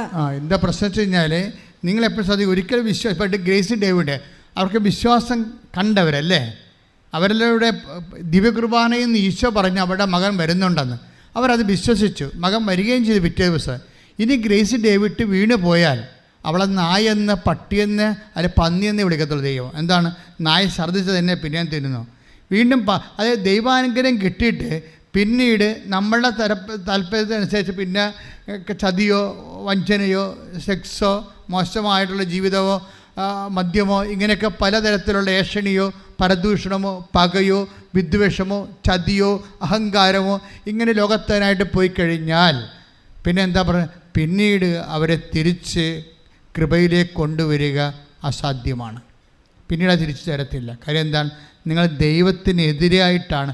ദൈവത്തിൻ്റെ കൃപ നേരെ കണ്ടിട്ട് പോലും നിങ്ങളുടെ മറ്റൊരു ജീവിതം, അതിനെ നിങ്ങൾക്ക് ആസ്വാദ്യം തോന്നിയ ഒരു ജീവിതം കണ്ടപ്പോൾ ദൈവത്തിനെ മാറ്റിയിട്ട് നിങ്ങളത് സ്വീകരിച്ച് ദൈവത്തോട് അവിശ്വസ്തത കാണിച്ചതാണ്. നിങ്ങൾക്കറിയാമല്ലോ, അഭിഷേകം നഷ്ടപ്പെടുന്നതിൻ്റെ പ്രധാനപ്പെട്ട കാരണം നമുക്ക് സ്നേഹവും വിശ്വസ്തതയുമാണ്. ഇതിൻ്റെ അകത്ത് ശ്രദ്ധിക്കേണ്ട 2 പോയിൻറ്റുകൾ. സ്നേഹം, അതായത് നിങ്ങൾക്ക് ദൈവത്തിനോട് സ്നേഹം കൂടിക്കൂടി വരികയാണെങ്കിൽ അഭിഷേകം എന്ത് ഭാരമുള്ള സംഭവമാണെങ്കിലും നമുക്ക് എടുക്കാനുള്ള അഭിഷേകം ഉണ്ടായിക്കൊണ്ടിരിക്കും ദൈവത്തോടുള്ള. ഇപ്പം നിങ്ങൾക്ക് മക്കളില്ലെന്ന് വിചാരിച്ചോ, ഇപ്പം നിങ്ങളുടെ കൂട്ടുകാരത്തിക്ക് മക്കളുണ്ട്, അനിയത്തിക്ക് മക്കളുണ്ട്, ചേട്ടത്തിക്ക് മക്കളുണ്ട്. അപ്പോൾ നിങ്ങളുടെ അമ്മായി പറയും, നീ മച്ചാണ്, നീ അസത്താണ്, നോക്കി നിനക്ക് മാത്രം എന്താ മക്കളില്ലാത്ത, വേറെ എല്ലാവർക്കും മക്കളുണ്ടല്ലോ എന്ന് പറയുമ്പോൾ നിനക്ക് തോന്നുന്നു വല്ല കറണ്ട് കമ്പിയേലും പിടിച്ച് അത്ത് കളയാമെന്ന് തോന്നും. അത് അഭിഷേകം ഇല്ലാഞ്ഞിട്ടാണ്. പക്ഷേ ഈ ഒരു സിറ്റുവേഷനിൽ ഇപ്പം നിൻ്റെ കുടുംബ ചുറ്റുമുള്ള പ്രശ്നങ്ങൾ എന്തുമാത്രം രൂക്ഷമായി നിനക്കെതിരെ വരുമ്പോൾ ദൈവം ഉദ്ദേശിക്കണ അതല്ല. അതിനൊപ്പം തന്നെ ഈ താമര അല്ലെങ്കിൽ ആമ്പല് അത് പെരുവെള്ളം വർഷകാലം വരുമ്പോൾ എന്തു ചെയ്യും? ചീഞ്ഞു പോവുക? ഇല്ല. ആ വെള്ളത്തിൻ്റെ മുകളിൽ വരും ആ സംഭവം ഇല്ലേ? അത് തണ്ട് നീട്ടി എൻ്റെ താമര വെള്ളത്തിൻ്റെ പ്രളയം വന്നാലും വെള്ളത്തിൻ്റെ മുകളിൽ വരും. എൻ്റെ ദൈവവേദന ഇതുപോലെ നിനക്ക് ചുറ്റും ക്ലേശങ്ങൾ പെരുകുമ്പോൾ ദൈവസ്നേഹം നീ സ്വീകരിച്ച് ദൈവത്തെ മാത്രം സ്നേഹിച്ച് മറ്റുള്ളവരാരും സ്നേഹിക്കാൻ യോഗ്യരല്ലെന്ന് മനസ്സിലാക്കി സ്നേഹിച്ചാൽ ഇത് തന്നെയാണ് ഫലമെന്ന് മനസ്സിലാക്കി ദൈവത്തിൽ നിൻ്റെ ജീവിതം കൊണ്ട് തന്നെ നീ സ്നേഹിച്ച് ജീവിതം നീ അവലംബമാക്കി ദൈവത്തിൽ ആശ്രയം വെച്ചുകൊണ്ട് നീ സങ്കടങ്ങളുടെയും പ്രളയത്തിൻ്റെയും മുകളിലേക്ക് വരാൻ വേണ്ടി നീ അഭിഷേകത്തിനായി സ്തുതിക്കട്ടെ. ഹല്ലേലൂയ.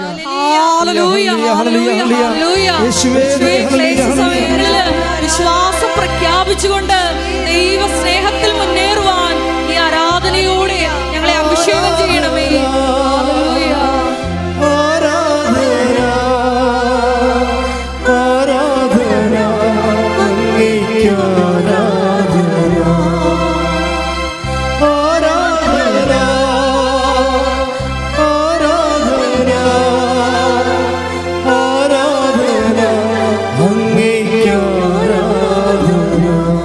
പരിശുദ്ധ പരമദിവ്യകാരുണ്യത്തിന് ഇങ്ങനെ കൊടിയ ക്ലേശങ്ങളിലെ ദൈവസ്നേഹം നിറച്ച് ദൈവത്തിന് വേണ്ടി എനിക്ക് എൻ്റെ മക്കളെ ഈ ഉടമ്പടിയുടെ ഏറ്റവും വലിയ വിജയമെന്ന് പറയണത് നമുക്കറിയാമല്ലോ. അതായത് നിത്യജീവൻ വരെ പ്രാപിക്കാൻ പറ്റിയ ഇന്ധനം ഇതിനകത്തുണ്ട്. ഇപ്പം ഒരുത്തൻ വന്ന് ഈശോനോട് ചോദിച്ചില്ലേ, നിത്യജീവൻ പ്രാപിക്കാൻ ഞാൻ എന്ത് ചെയ്യണം? അപ്പോൾ അയാൾക്ക് ബോധമുണ്ട്, ചൊല്ലിയിട്ട് കാര്യമില്ലെന്നറിയാം. എന്ത് പ്രാർത്ഥന ചൊല്ലണമെന്നല്ല ചോദിച്ചത്. Take the word of God. ശ്രദ്ധിക്കട്ടെ. ഹല്ലേലൂയ. മത്തായി 19:16. മത്തായി 19:16. ഒരാൾ അവനെ സമീപിച്ച് ചോദിച്ചു. പറഞ്ഞ ഒരാൾ അവനെ സമീപിച്ച് ചോദിച്ചു, ഗുരു നിത്യജീവൻ പ്രാപിക്കാൻ ഞാൻ എന്ത് നന്മയാണ് പ്രവർത്തിക്കേണ്ടത്? അപ്പം അങ്ങക്ക് ഒരു ക്ലൂ ഉണ്ടല്ലേ, ഒരു ക്ലൂ ഉണ്ട്. എന്താണ് കാര്യം?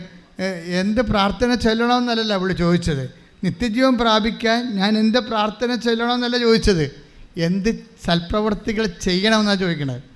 അപ്പോൾ ഇതിനകത്ത് നിത്യജീവൻ എന്ന് പറയുന്ന ഒരു ദൈവത്തിൽ നമുക്ക് തരാൻ പറ്റുന്ന ഏറ്റവും വലിയ പ്രോമിസ് പോലും നമുക്ക് ലഭിക്കണത് ചൊല്ലിയിട്ടല്ല കിട്ടണത്, പിന്നെ എന്താണ്, ചെയ്തിട്ടാണ് കിട്ടണത്. അങ്ങനെയാണെങ്കിൽ ഉടമ്പടിയുടെ അതിനകത്തുള്ള ഫോർമുലയിലുള്ള സൽപ്രവൃത്തികളായാലും കാരുണ്യപ്രവൃത്തികളായാലും സുവിശേഷ പ്രവർത്തനങ്ങളായാലും ഇത് ചെയ്യുന്നതിലൂടെ നിനക്ക് ലഭിക്കുന്ന അഭിഷേകം എന്ന് പറയണത് അത് ഏത് ക്ലേശകാലത്തും ഏത് ക്ലേശം, നിൻ്റെ വീട്ടിൽ പട്ടിണിയും ദാരിദ്ര്യമാണെന്ന് തന്നെ വിചാരിച്ചോ. അപ്പോൾ നിങ്ങൾ ചോദിക്കുക, പിന്നെ ദാരിദ്ര്യം കൊണ്ട് കിറുനാറിയിട്ട് പാടില്ല, പിന്നെയാണ് നാട്ടുകാരെ സഹായിക്കാൻ നടക്കുന്നത്. പക്ഷേ എന്തായാലും സഹായിക്കുന്നതാണ് അഭിഷേകം എന്ന് പറയണത്. മനസ്സിലായ? നിനക്ക് ഇല്ല, ഉള്ളതിൽ നിന്ന് സഹായിക്കുമ്പോൾ ഉള്ളിൻ്റെ ഉള്ളിൽ സന്തോഷം തോന്നുന്നതിനാണ് അഭിഷേകം എന്ന് പറയണത്. അതിനാണ് പരിശുദ്ധാത്മാവെന്ന് പറയണത്. Take the word of God. 2 കൊറിന്തോസ് 8:2. ശ്രുതികട. ഹല്ലേലൂയ. യേശുവേ നന്ദി. ഹല്ലേലൂയ ഹല്ലേലൂയ ഹല്ലേലൂയ ഹല്ലേലൂയ. യേശുവേ സ്തുതി. ഹല്ലേലൂയ. 2 കൊറിന്തോസ് 8:2. എന്തെന്നാൽ ക്ലേശങ്ങളുടെ തീവ്രമായ പരീക്ഷയിൽ അവരുടെ സന്തോഷാധിക്യവും കൊടിയ ദാരിദ്ര്യവും ഉദാരതയുടെ സമ്പത്തായി കരകവിഞ്ഞൊഴുകി. ഇത് മക്കെദോനിയ സഭയെക്കുറിച്ച് പറയണതാണ്. മക്കെദോനിയ സഭ എന്ന് പറഞ്ഞാൽ ആദിമ സഭയിൽ ഒരു സഭയാണ് കൊറിന്ത് സഭ എന്ന് പറഞ്ഞു. ഇപ്പോൾ അതെല്ലാം സ്ഥലങ്ങളുടെ പേരാണ്. ആ സ്ഥലത്തുള്ള സഭയ്ക്കാണല്ലേ പൗലോസ് അപ്പോസ്തലൻ കത്ത് എഴുതണത്. അപ്പോൾ ആ മക്കെദോനിയ സഭയിൽ ഭയങ്കര ദാരിദ്ര്യമൊക്കെ ഉണ്ടെങ്കിലും അവർ പിരിവെടുത്ത് മറ്റുള്ളവരെ സഹായിക്കുമായിരുന്നു സന്തോഷത്തോടെ. മനസ്സിലായ? അവർക്ക് ദാരിദ്ര്യമാണ്, എന്നാലും ദൈവസ്നേഹം നിറഞ്ഞിട്ട് അവർക്ക് എങ്ങനെയെങ്കിലും ആരെങ്കിലും സഹായിക്കണം. അവർ പറയും, ഞങ്ങളെ കൂടി കൂട്ടി, ഞങ്ങളെന്തിനാണ് തഴഞ്ഞത്? അവരെ സഹായിക്കുന്നതിൽ നിന്ന് എന്തിനാണ് ഞങ്ങളെ തഴഞ്ഞത്? ഞങ്ങൾക്ക് ഇല്ലാത്ത വല്ലാത്ത നിങ്ങളെന്തിനാണ് അറിയണത്? ഞങ്ങൾക്ക് സന്തോഷമുണ്ടല്ലോ, സ്നേഹമുണ്ടല്ലോ അവരെ സഹായിക്കാൻ, ഞങ്ങളെയും കൂടി അതിനകത്ത് പങ്കെടുപ്പിക്കാൻ പറഞ്ഞിട്ട് ഇവർക്ക് ഈ കൊടിയ ദാരിദ്ര്യത്തിലും ആണെങ്കിലും ഇവർക്ക് ആന്തരികമായിട്ട് കൊടുക്കാൻ ഭയങ്കര സന്തോഷമാണ്. ഇതിനെ അഭിഷേകം എന്ന് ബൈബിള് പറയണത്. ബൈബിളെ അങ്ങനെ പറയത്തുള്ളൂ. അതിനാണ് സത്യവേദ പുസ്തകം എന്ന് പറയണത്. കൈയിട്ടിച്ച് കർത്താവിലേക്ക്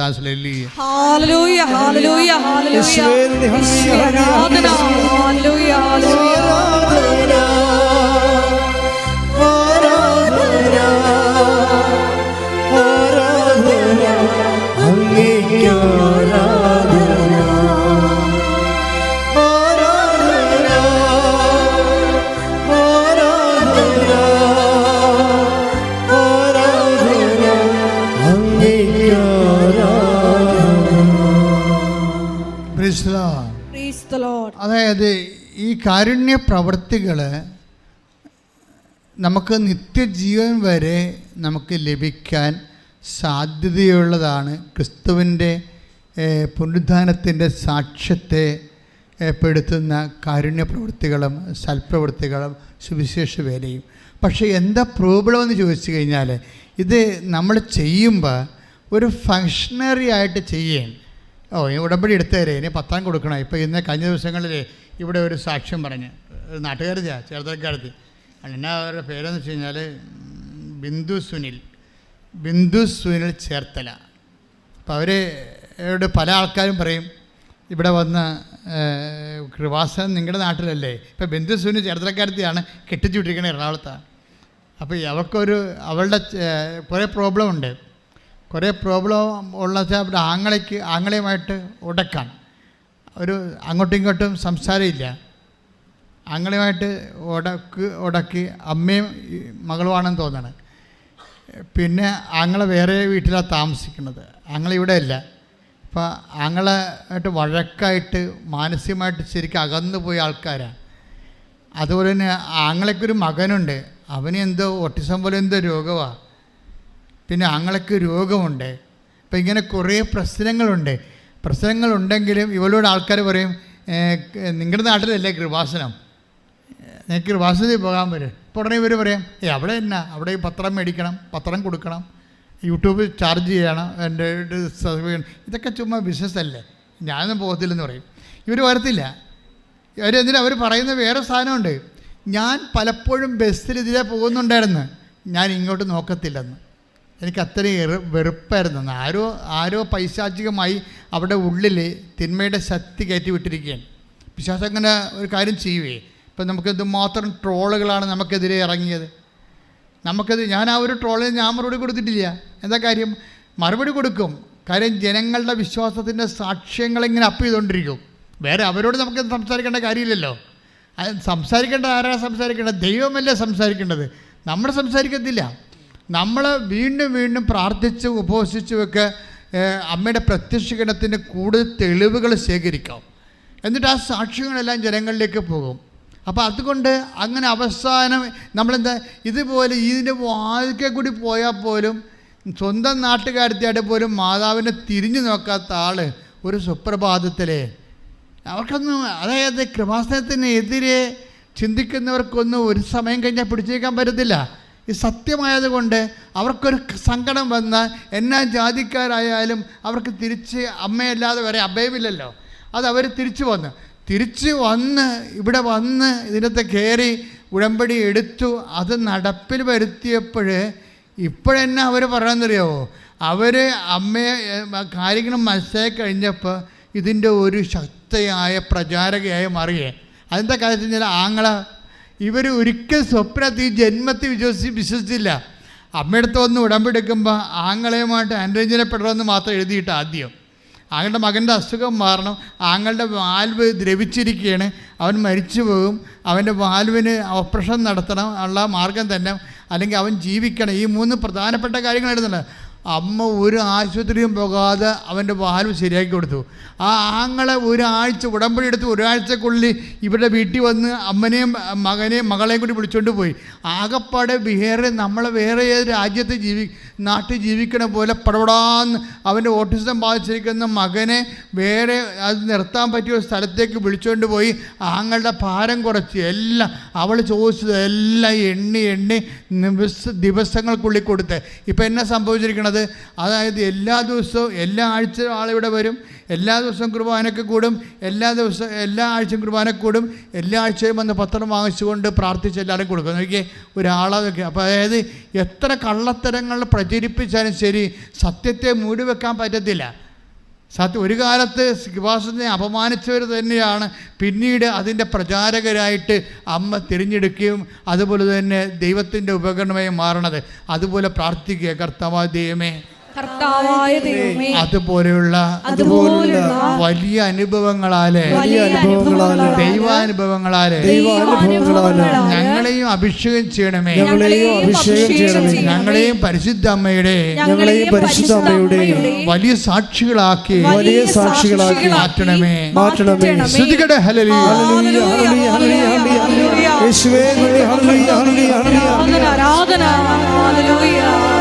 ഉടമ്പടി പ്രാർത്ഥനയിൽ അമ്മ ഉടനടി പരിഹാരമേകും. ഉടമ്പടി പ്രാർത്ഥനയിൽ അമ്മ ഉടനടി പരിഹാരമേകും. അവൻ പറയുന്നത് ചെയ്തിടും.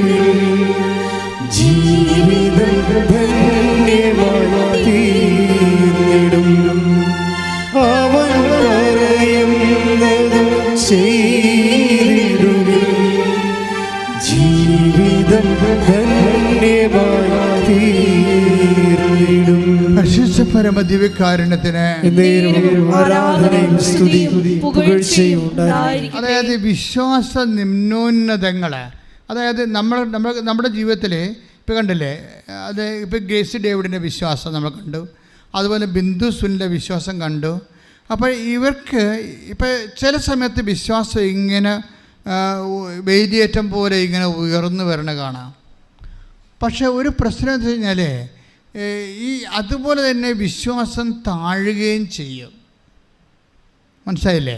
നമ്മൾ എത്ര വിശ്വാസത്തിൽ ഉന്നതരാണെങ്കിലും ശരി, നമുക്ക് നല്ല ശക്തമായ രോഗങ്ങളോ അല്ലെങ്കിൽ അപകടങ്ങളോ അല്ലെങ്കിൽ എന്തെങ്കിലും സാമ്പത്തിക തകർച്ചയോ കുടുംബത്തിൽ കലക്കമോ ഒക്കെ ഉണ്ടായാൽ നമ്മളെ വിശ്വാസം താഴുന്നില്ലെങ്കിലും വിശ്വാസം ഇങ്ങനെ പമ്മി നിൽക്കണ കാണാം.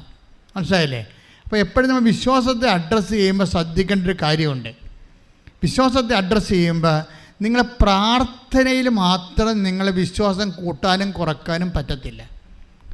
ഇപ്പം കർത്താവിനോട് അപ്പോസ്തലന്മാർ എന്താ പറയണത്? ഞങ്ങളുടെ അവിശ്വാസം പരിഹരിക്കണമേ, അല്ലേ? അവിശ്വാസം പരിഹരിക്കണമേ. അപ്പം അതൊരു പ്രാർത്ഥന സ്റ്റൈലാണ് പറയണത്. പക്ഷേ വിശ്വാസത്തിൻ്റെ സ്വഭാവം എന്ന് വെച്ച് പറഞ്ഞാൽ ഒരാഴ്ച അതിങ്ങനെ ഉയർന്നു വന്നാൽ അടുത്ത ആഴ്ച വേറെ എന്തെങ്കിലും, ഇപ്പം നിങ്ങളെ മുഖത്ത് നോക്കി നട്ടെടുത്ത് മുളക്കാത്തൊരു നോണ നിങ്ങളുടെ ഭർത്താവ് പറഞ്ഞെന്ന് വിചാരിച്ചോ? പല കൂട്ടുകാരന്മാരൊക്കെ ഇപ്പോൾ കത്തൊക്കെ എഴുതത്തില്ലേ? ഇപ്പോൾ കൂട്ടുകാരന്മാരൊക്കെ ചിലപ്പോൾ കത്തൊക്കെ എഴുതും. ചിലപ്പോൾ വീട്ടിൽ തന്നെ ഉള്ള ആൾക്കാർ നമ്മുടെ വീട്ടിൽ തന്നെയുള്ളവർ ചതിക്കണതായിരിക്കും, ഇല്ലേ? ചിലരൊക്കെ അമ്മായിമാരൊക്കെ പറഞ്ഞിട്ട് മരുമകൾക്ക് എതിരെ മകനെയൊക്കെ കത്തെഴുതണില്ലേ? അപ്പോൾ കത്തെഴുതിയിട്ട് അവൾ അങ്ങനെയാണ്, അവൾ എപ്പോഴും മൊബൈലാണ്, എപ്പോഴും രാത്രി പോകാൻ വിളിയാണ്, ആരെ വിളിക്കണമെന്ന് അറിയാൻ പാടില്ല. അവൾ പിഴച്ചവളാണെന്ന് പറയത്തില്ല, ആരെ വിളിക്കണമെന്ന് അറിയാൻ പാടില്ലെന്നേ പറയത്തുള്ളൂ. മനസ്സിലായില്ലേ? ഇങ്ങനെയൊക്കെ പറഞ്ഞുള്ള കുഴപ്പമെന്ന് വെച്ച് കഴിഞ്ഞാൽ പിന്നീട് ഒരിക്കലും നിങ്ങൾ ദൈവത്തിൻ്റെ അടുത്ത് വരാൻ പറ്റത്തില്ല. നിങ്ങളിപ്പോൾ ഒരാളെ ചതിക്കാൻ വേണ്ടി എന്തെങ്കിലും ഒരു ഏഷണി പറഞ്ഞു കൊടുത്ത് അവരുടെ ജീവിതം നിങ്ങൾ നശിപ്പിച്ച് കളഞ്ഞു വിചാരിച്ചോ? ഉടമ്പടി എടുക്കുമ്പോൾ നിങ്ങൾ എപ്പോഴും ശ്രദ്ധിക്കണം വെച്ചാൽ നിങ്ങൾക്ക് ഇങ്ങനെയുള്ള ചരിത്രം ഉണ്ടെങ്കിൽ അത് നിങ്ങളുടെ ഹിസ്റ്ററിയാണ്. മരുമകളുടെ ജീവിതം തകർത്തതും മകളുടെ ജീവിതം തകർത്തതും അയൽവാസിയുടെ കല്യാണം മുടക്കിയത് നിങ്ങളുടെ ചരിത്രമാണെന്ന് വിചാരിച്ചോ? അങ്ങനെയാണെങ്കിൽ നീ കണ്ണീരോടെ നിങ്ങൾ പ്രായശ്ചിത്തമായിട്ട് പ്രേക്ഷിത പ്രവർത്തനം ചെയ്യണം. എന്താ കാര്യം വെച്ച് കഴിഞ്ഞാൽ നിങ്ങളെ കാരണം എത്രയോ പേര് കണ്ണീര് കുടിച്ച് നിങ്ങൾ തൽക്കാലം ജയിക്കാൻ ചെയ്തതാണ്. എപ്പോഴും നമ്മൾ ശ്രദ്ധിക്കേണ്ടത് ദൈവത്തിൻ്റെ മുമ്പിൽ ജയിക്കാൻ നോക്കണം. മനുഷ്യന്മാരുടെ മുമ്പിൽ ജയിച്ചിട്ട് കഥയൊന്നുമില്ല. കുറച്ച് കഴിയുമ്പോൾ അവരും ചാകും, നമ്മളും ചാകും. പിന്നെ ആര് ജയിച്ച് ആര് തോറ്റെന്ന് എങ്ങനെ അറിയാൻ പറ്റും? പറഞ്ഞാൽ മനസ്സിലായില്ലേ? ഇപ്പം നിങ്ങൾ അയൽവാസിയുടെ ജയിച്ചു, അല്ലെങ്കിൽ നിങ്ങളുടെ കൂട്ടുകാരത്തിൻ്റെ ജയിച്ചു, ഇപ്പം കുറച്ച് കഴിയുമ്പോൾ നിങ്ങളും ചത്ത് അവരും ചത്ത്, തീർന്നില്ല പരിപാടി. അപ്പോൾ അതോടുകൂടി ആര് ജയിച്ച് ആര് തോറ്റെന്ന് അറിയാൻ പറ്റത്തില്ല. ഗാലറിയിൽ ഇരിക്കുന്നവർക്ക് കൈയടിക്കാൻ മാത്രമേ പറ്റത്തുള്ളൂ. പക്ഷേ നിങ്ങളുടെ വാദിയും പ്രതിയും ഈ മണ്ണിൽ മരിച്ചു വീഴും കുറച്ച് കഴിയുമ്പോൾ. ഒരാഴ്ച മുമ്പ് മരിക്കുമെന്നേ ഉള്ളൂ, ചിലപ്പോൾ അത്രേ ഉള്ളൂ.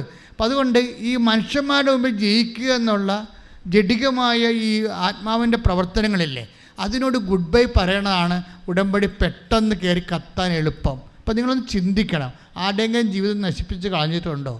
ആരുടെയെങ്കിലും ഇപ്പം കടക്കാരെന്നൊക്കെ പറയണത് ആരാണ്? മേടിച്ചിട്ട് കൊടുക്കത്തില്ലെന്നും നിങ്ങൾക്ക് മനസ്സുകൊണ്ട് മേടിക്കൂ എന്നൊക്കെ പറയുന്ന ആൾക്കാരില്ലേ.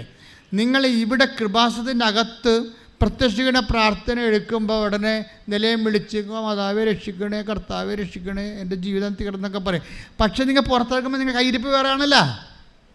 പ്രത്യക്ഷീകരണ പ്രാർത്ഥന കഴിഞ്ഞ് പുറത്തിറങ്ങുമ്പോഴേ നിങ്ങൾ യഥാർത്ഥ അസൽ രൂപം വരുന്നുണ്ടല്ലോ, അതല്ലേ കുഴപ്പം. അത് കുഴപ്പമാണ്. അപ്പം അതുകൊണ്ട് അത് തിരുത്താം കൃത്യമായിട്ട്. നിങ്ങളുടെ കയ്യിൽ എന്തെങ്കിലും വശപ്പശകുണ്ടെങ്കിൽ അത് കറക്റ്റ് ചെയ്തിട്ട് ദൈവ പൈതലിനെ പോലെ വ്യാപരിക്കാൻ നോക്കണം. അതുകൊണ്ടാണ് പറയണത്, ഒരിക്കൽ പ്രകാശം ലഭിച്ചൊരു വീണു പോയാൽ അവിടെ അന്ത്യസ്ഥിതി ആദ്യത്തിനേക്കാളും മോശമായിരിക്കും. എന്ന് വെച്ചാൽ ദൈവം പിന്നെ അവരെ തിരിഞ്ഞു നോക്കത്തില്ല. അപ്പോൾ ദൈവം തിരിഞ്ഞു നോക്കാത്ത അവസ്ഥയിൽ നിങ്ങളുടെ കൈയിരിപ്പ് ശരിയാണെന്ന് നോക്കണം. ദൈവം എന്താ ഇത്രയും നാളെ ഇപ്പോൾ ഉടമ്പടി എടുത്തു, നിങ്ങളെന്താ തിരിഞ്ഞു നോക്കാത്ത ദൈവം?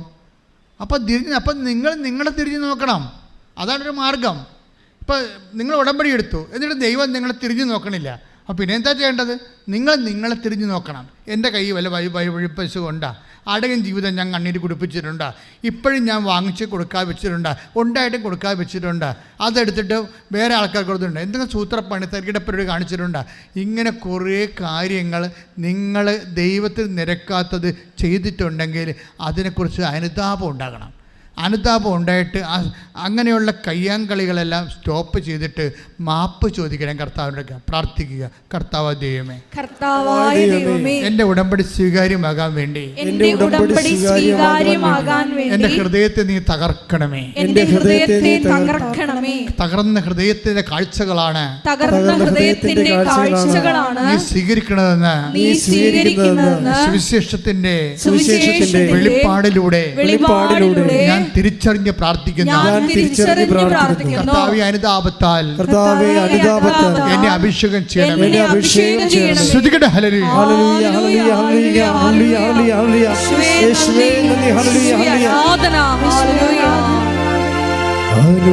അനുദപിക്കാൻ കൃപയേകണമേ, അനുതാപം നൽകണമേ,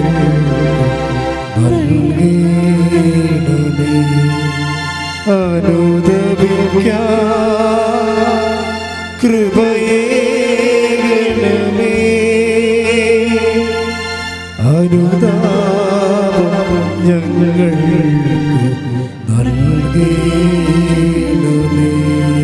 പരിശുദ്ധ പരമദിവ്യകാരുണ്യത്തിന്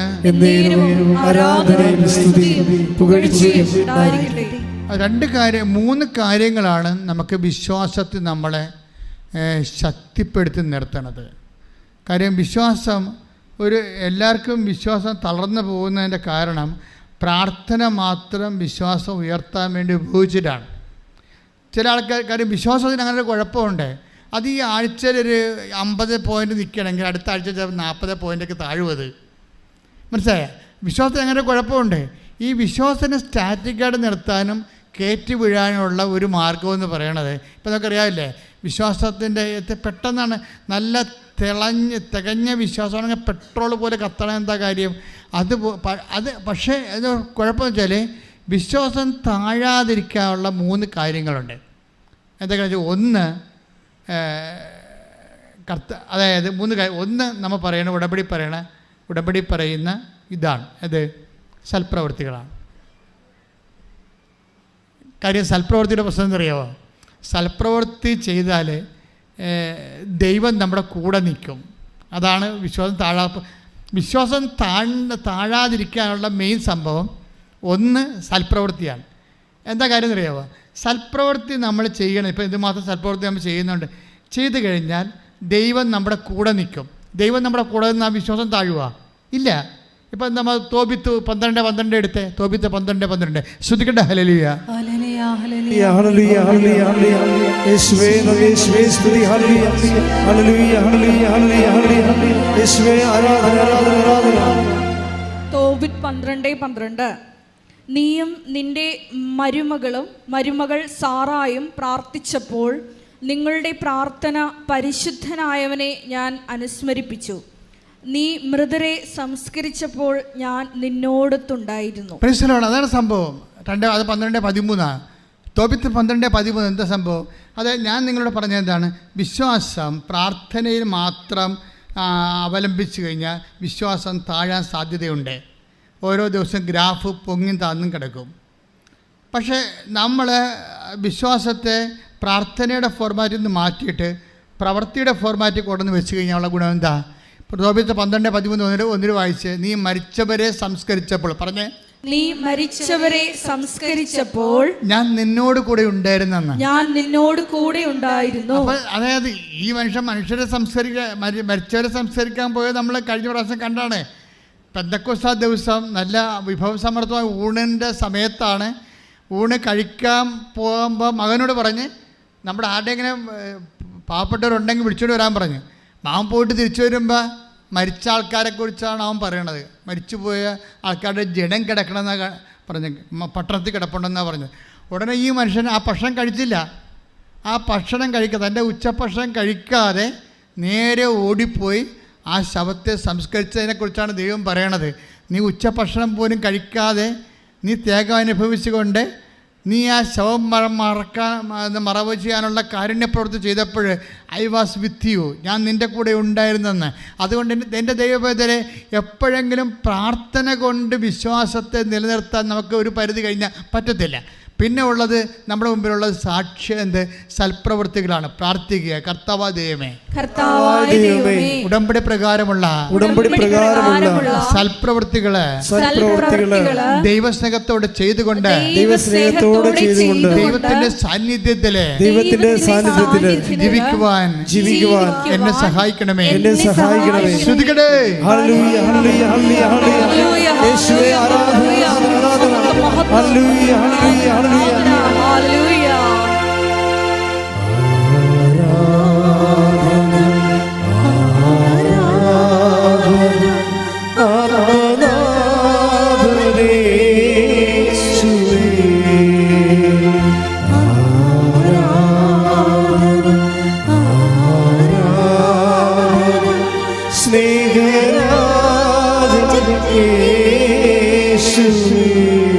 ആരാധന ശ്രദ്ധിക്കട്ടെ.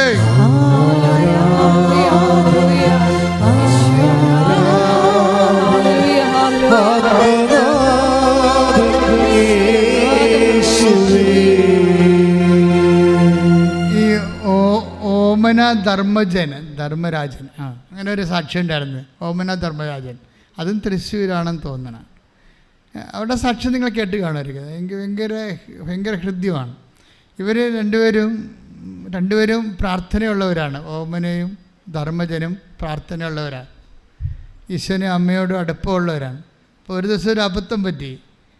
ഒരു കൂട്ടുകമ്പനിക്ക് പോയി. ധർമ്മജൻ ഒരു കൂട്ടുകമ്പനിക്ക് പോയി വെച്ചാൽ ഈ ആൾക്കാർ കുപ്പിയൊക്കെ വെച്ചുകൊണ്ട് കൂട്ടത്തില്ലേ. വൈകിട്ട് എന്താ പരിപാടി എന്ന് ചോദിക്കുമ്പോൾ കുപ്പിക്കൂട്ടം കാണിക്കില്ല. കുപ്പിക്കൂട്ടത്തിന് പോയി. അവൻ കുടിച്ചില്ല, പക്ഷേ കൂട്ടുകാരനൊരു കുപ്പി കൊടുത്തു വിട്ട്. ആ കൊടുത്തു വിട്ടത് ഈ ഓമനെ പറ്റിച്ച് ഈ മനുഷ്യൻ ഈ ഉടുപ്പിൻ്റെ അകത്ത് വെച്ച്, മുണ്ടിൻ്റെ അകത്ത് വെച്ച് നേരെ തൊഴുത്തിലങ്ങോട്ട് കൊണ്ട് ഒളിപ്പിച്ച് വെച്ച്, ആ ബ്രാൻഡി ഒളിപ്പിച്ച് വെച്ച്. പക്ഷേ ഇതോടുകൂടി ആ വീട്ടിൽ അലയും അങ്ങോട്ട് പോവുകയാണ്. ഓമനത് കണ്ടില്ല. പക്ഷെ ഇവൾക്ക് പെട്ടെന്ന് ഒരു ബോധക്കേടുണ്ടായി, ശ്വാസം മുട്ടലൊക്കെ ഉണ്ടായി. ഇവൾ നിലവിളിച്ച് നിലത്ത് വീണിട്ട് ഉടനെ ഇവൾ പറയും, മകളോട് പറയും, ഒരു പേന എടുക്ക്, ഒരു പേപ്പർ എടുക്ക്, വെളിവില്ലാതൊക്കെ പറയും. ഒരു പേന എടുക്ക്, ഒരു പേപ്പർ എടുക്കുക എന്നൊക്കെ പറയും. അപ്പോൾ അമ്മ നിലത്ത് കിടക്കുകയാണ്. ഉടനെ മകള് ആ അമ്മ ചോദിച്ചതിന് വേണ്ടി മരുന്നെടുക്കാൻ ചോദിക്കണ പോലുള്ള ഒരവസ്ഥയാണ്. അത് കാരണം മകൾ കൊണ്ട് പേനയും പേപ്പറും കൊടുക്കും. എന്നിട്ട് നെഞ്ചത്ത് വെച്ച് ഇവളെന്തൊക്കെ കുത്തിക്കുറിക്കും. അവളുടെ ബോധം പോയി, റിലേ പോയിരിക്കുന്ന ആൾ കരഞ്ഞ് അവിടെ നിലത്ത് വീണ് ഉരുണ്ട് പല്ലാത്ത അവസ്ഥയെ. എന്നിട്ടിങ്ങനെ കുത്തിക്കുറിക്കും. ഉടനെ ഇവളുടെ ഭർത്താവ് ഇത് മേടിക്കുമ്പോൾ അതിനകത്ത് എഴുതി വെച്ചിരിക്കുന്നത് എൻ്റെ പിഴ, എൻ്റെ പിഴ, എൻ്റെ വലിയ പിഴ.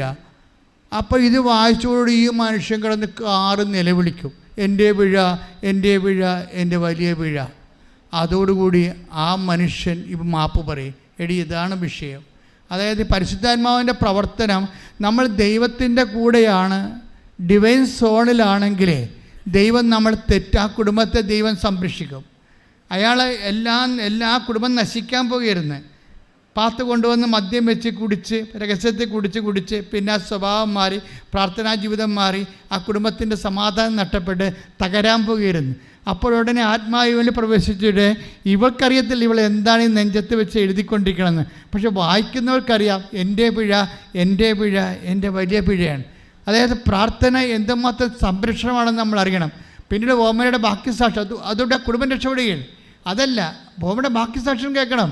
ഓമൻ അവസാനം പറയുന്നൊരു കാര്യമാണ് എന്നെ സ്പർശിച്ചത്. കാര്യം, ഞാൻ എവിടെ പോയാലും ഒരു പൊതി ചോറെടുത്ത് എൻ്റെ ബാഗിൽ വെച്ചുകൊണ്ടാ പോകണമെന്ന്. ഞാൻ എവിടെ പോയാലും എന്തിനാണെന്നറിയാമോ? ആരെങ്കിലും രോഗികളെ എവിടെയെങ്കിലും വെച്ച് കണ്ടാൽ, ഇല്ലാത്തവരെ കണ്ടാൽ കൊടുക്കാൻ വേണ്ടിയാണ്. അതാണ് സൽപ്രവൃത്തി എന്ന് പറയണത്. ദൈവം നമ്മളെ വിട്ടു മാറത്തില്ല. നിൻ്റെ ഭർത്താവോ നീയോ നിൻ്റെ കുടുംബമോ നിൻ്റെ മക്കളോ നശിക്കാൻ ദൈവം അനുവദിക്കത്തില്ല. കൈയിട്ടിച്ച് കിടത്താൻ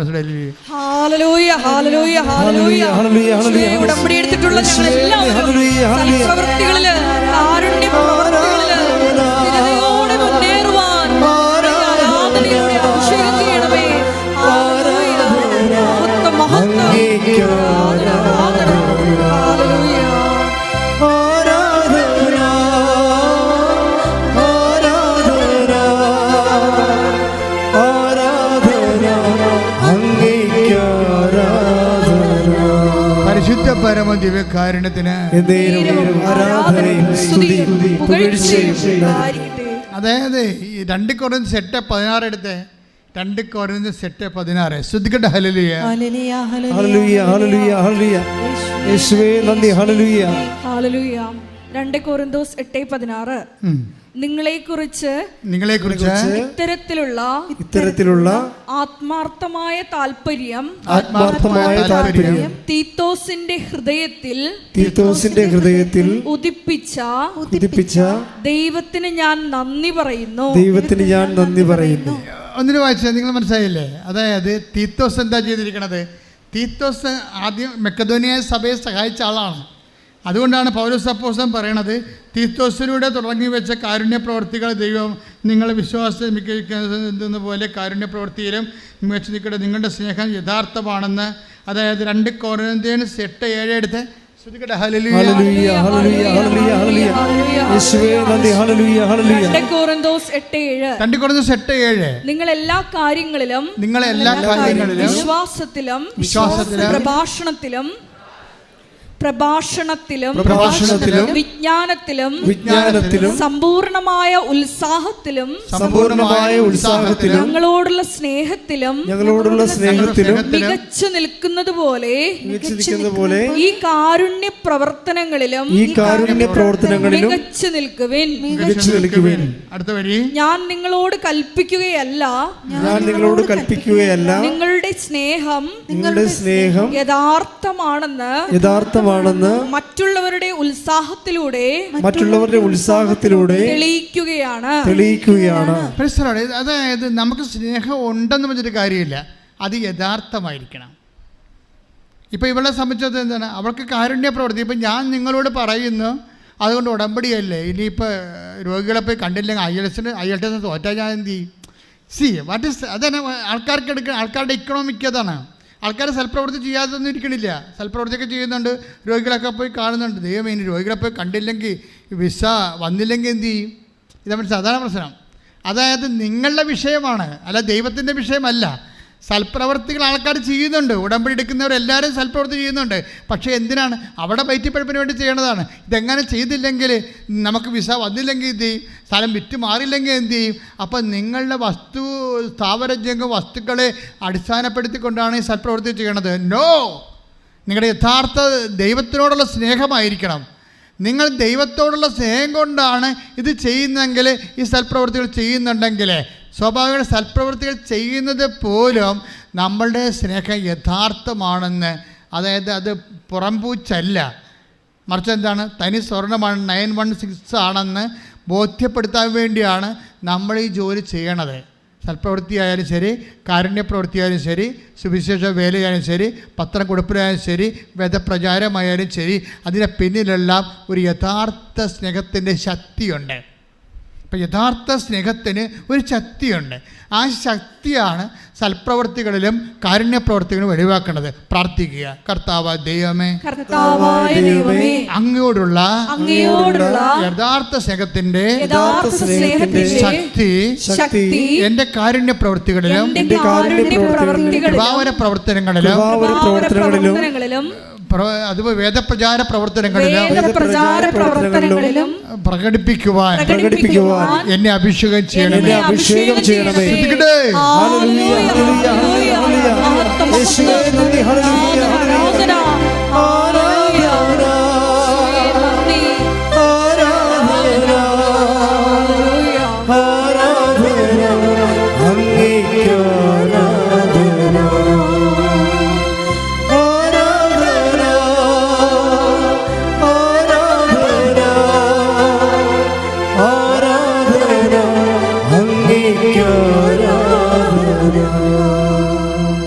പരിശുദ്ധ പരമ ദിവ്യകാരുണ്യത്തിന്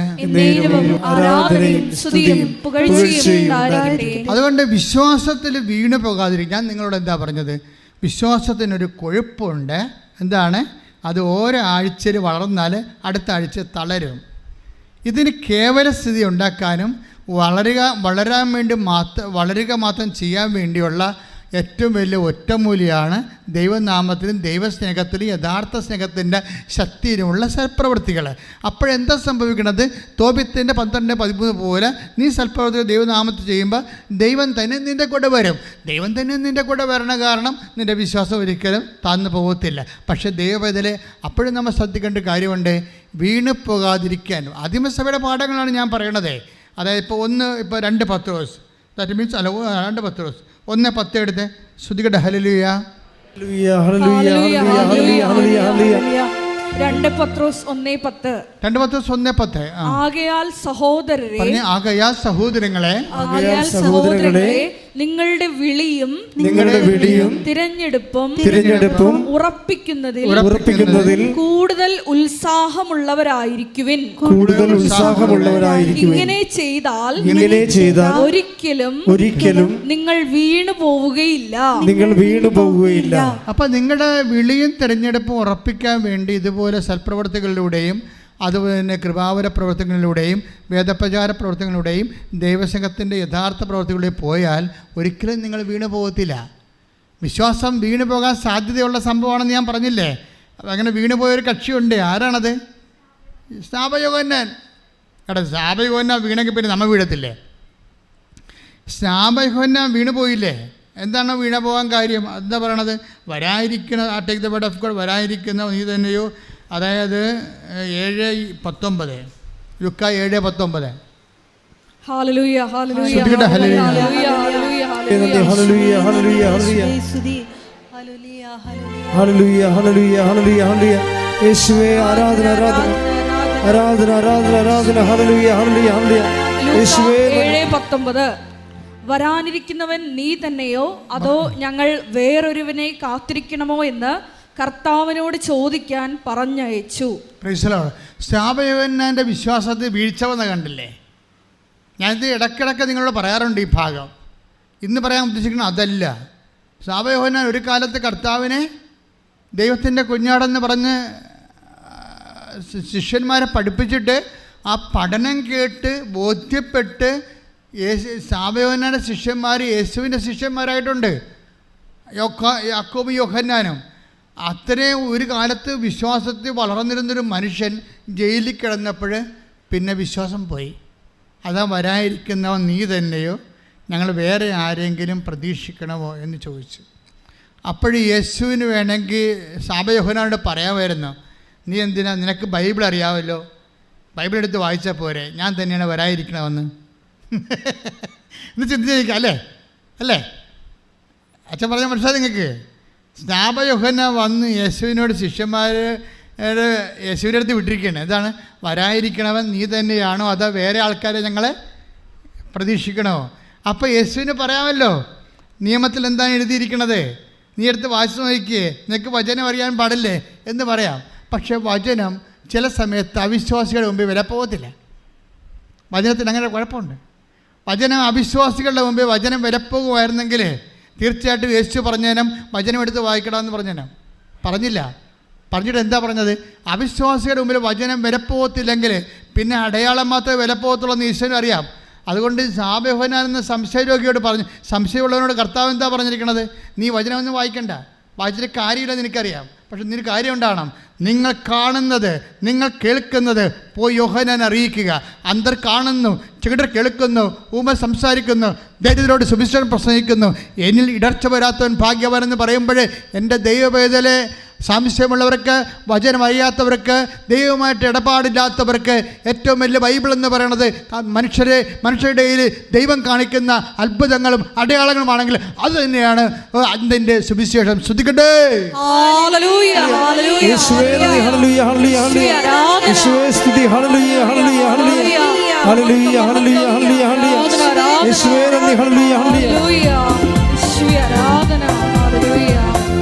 അത്ഭുതങ്ങൾ തീർന്നിട്ടില്ല, അടയാളങ്ങൾ തോർന്നിട്ടില്ല കാലത്തിൽ, ഈ ലോകത്തിൽ അത്ഭുതങ്ങൾ തീർന്നിട്ടില്ല, അടയാളങ്ങൾ തോർന്നിട്ടില്ല കാലത്തിൽ, ഈ ലോകത്തിൽ ദൈവശക്തി കുറഞ്ഞിട്ടില്ല, ദൈവത്തിൽ കൈതാങ്ങിട്ടില്ല ലോകത്തിൽ, ഈ കാലത്തിൽ ദൈവശക്തി കുറഞ്ഞിട്ടില്ല, ദൈവത്തിൽ കൈതാങ്ങിട്ടില്ല ലോകത്തിൽ, ഈ കാലത്തിൽ പെരുമഴ പോൽ പെയ്യുന്നു, അത്ഭുതവും വിടുതലും ഈ ജനതയിൽ, പെരുമഴ പോൽ പെയ്യുന്നു, അത്ഭുതവും വിടുതലും ഈ ജനതയിൽ.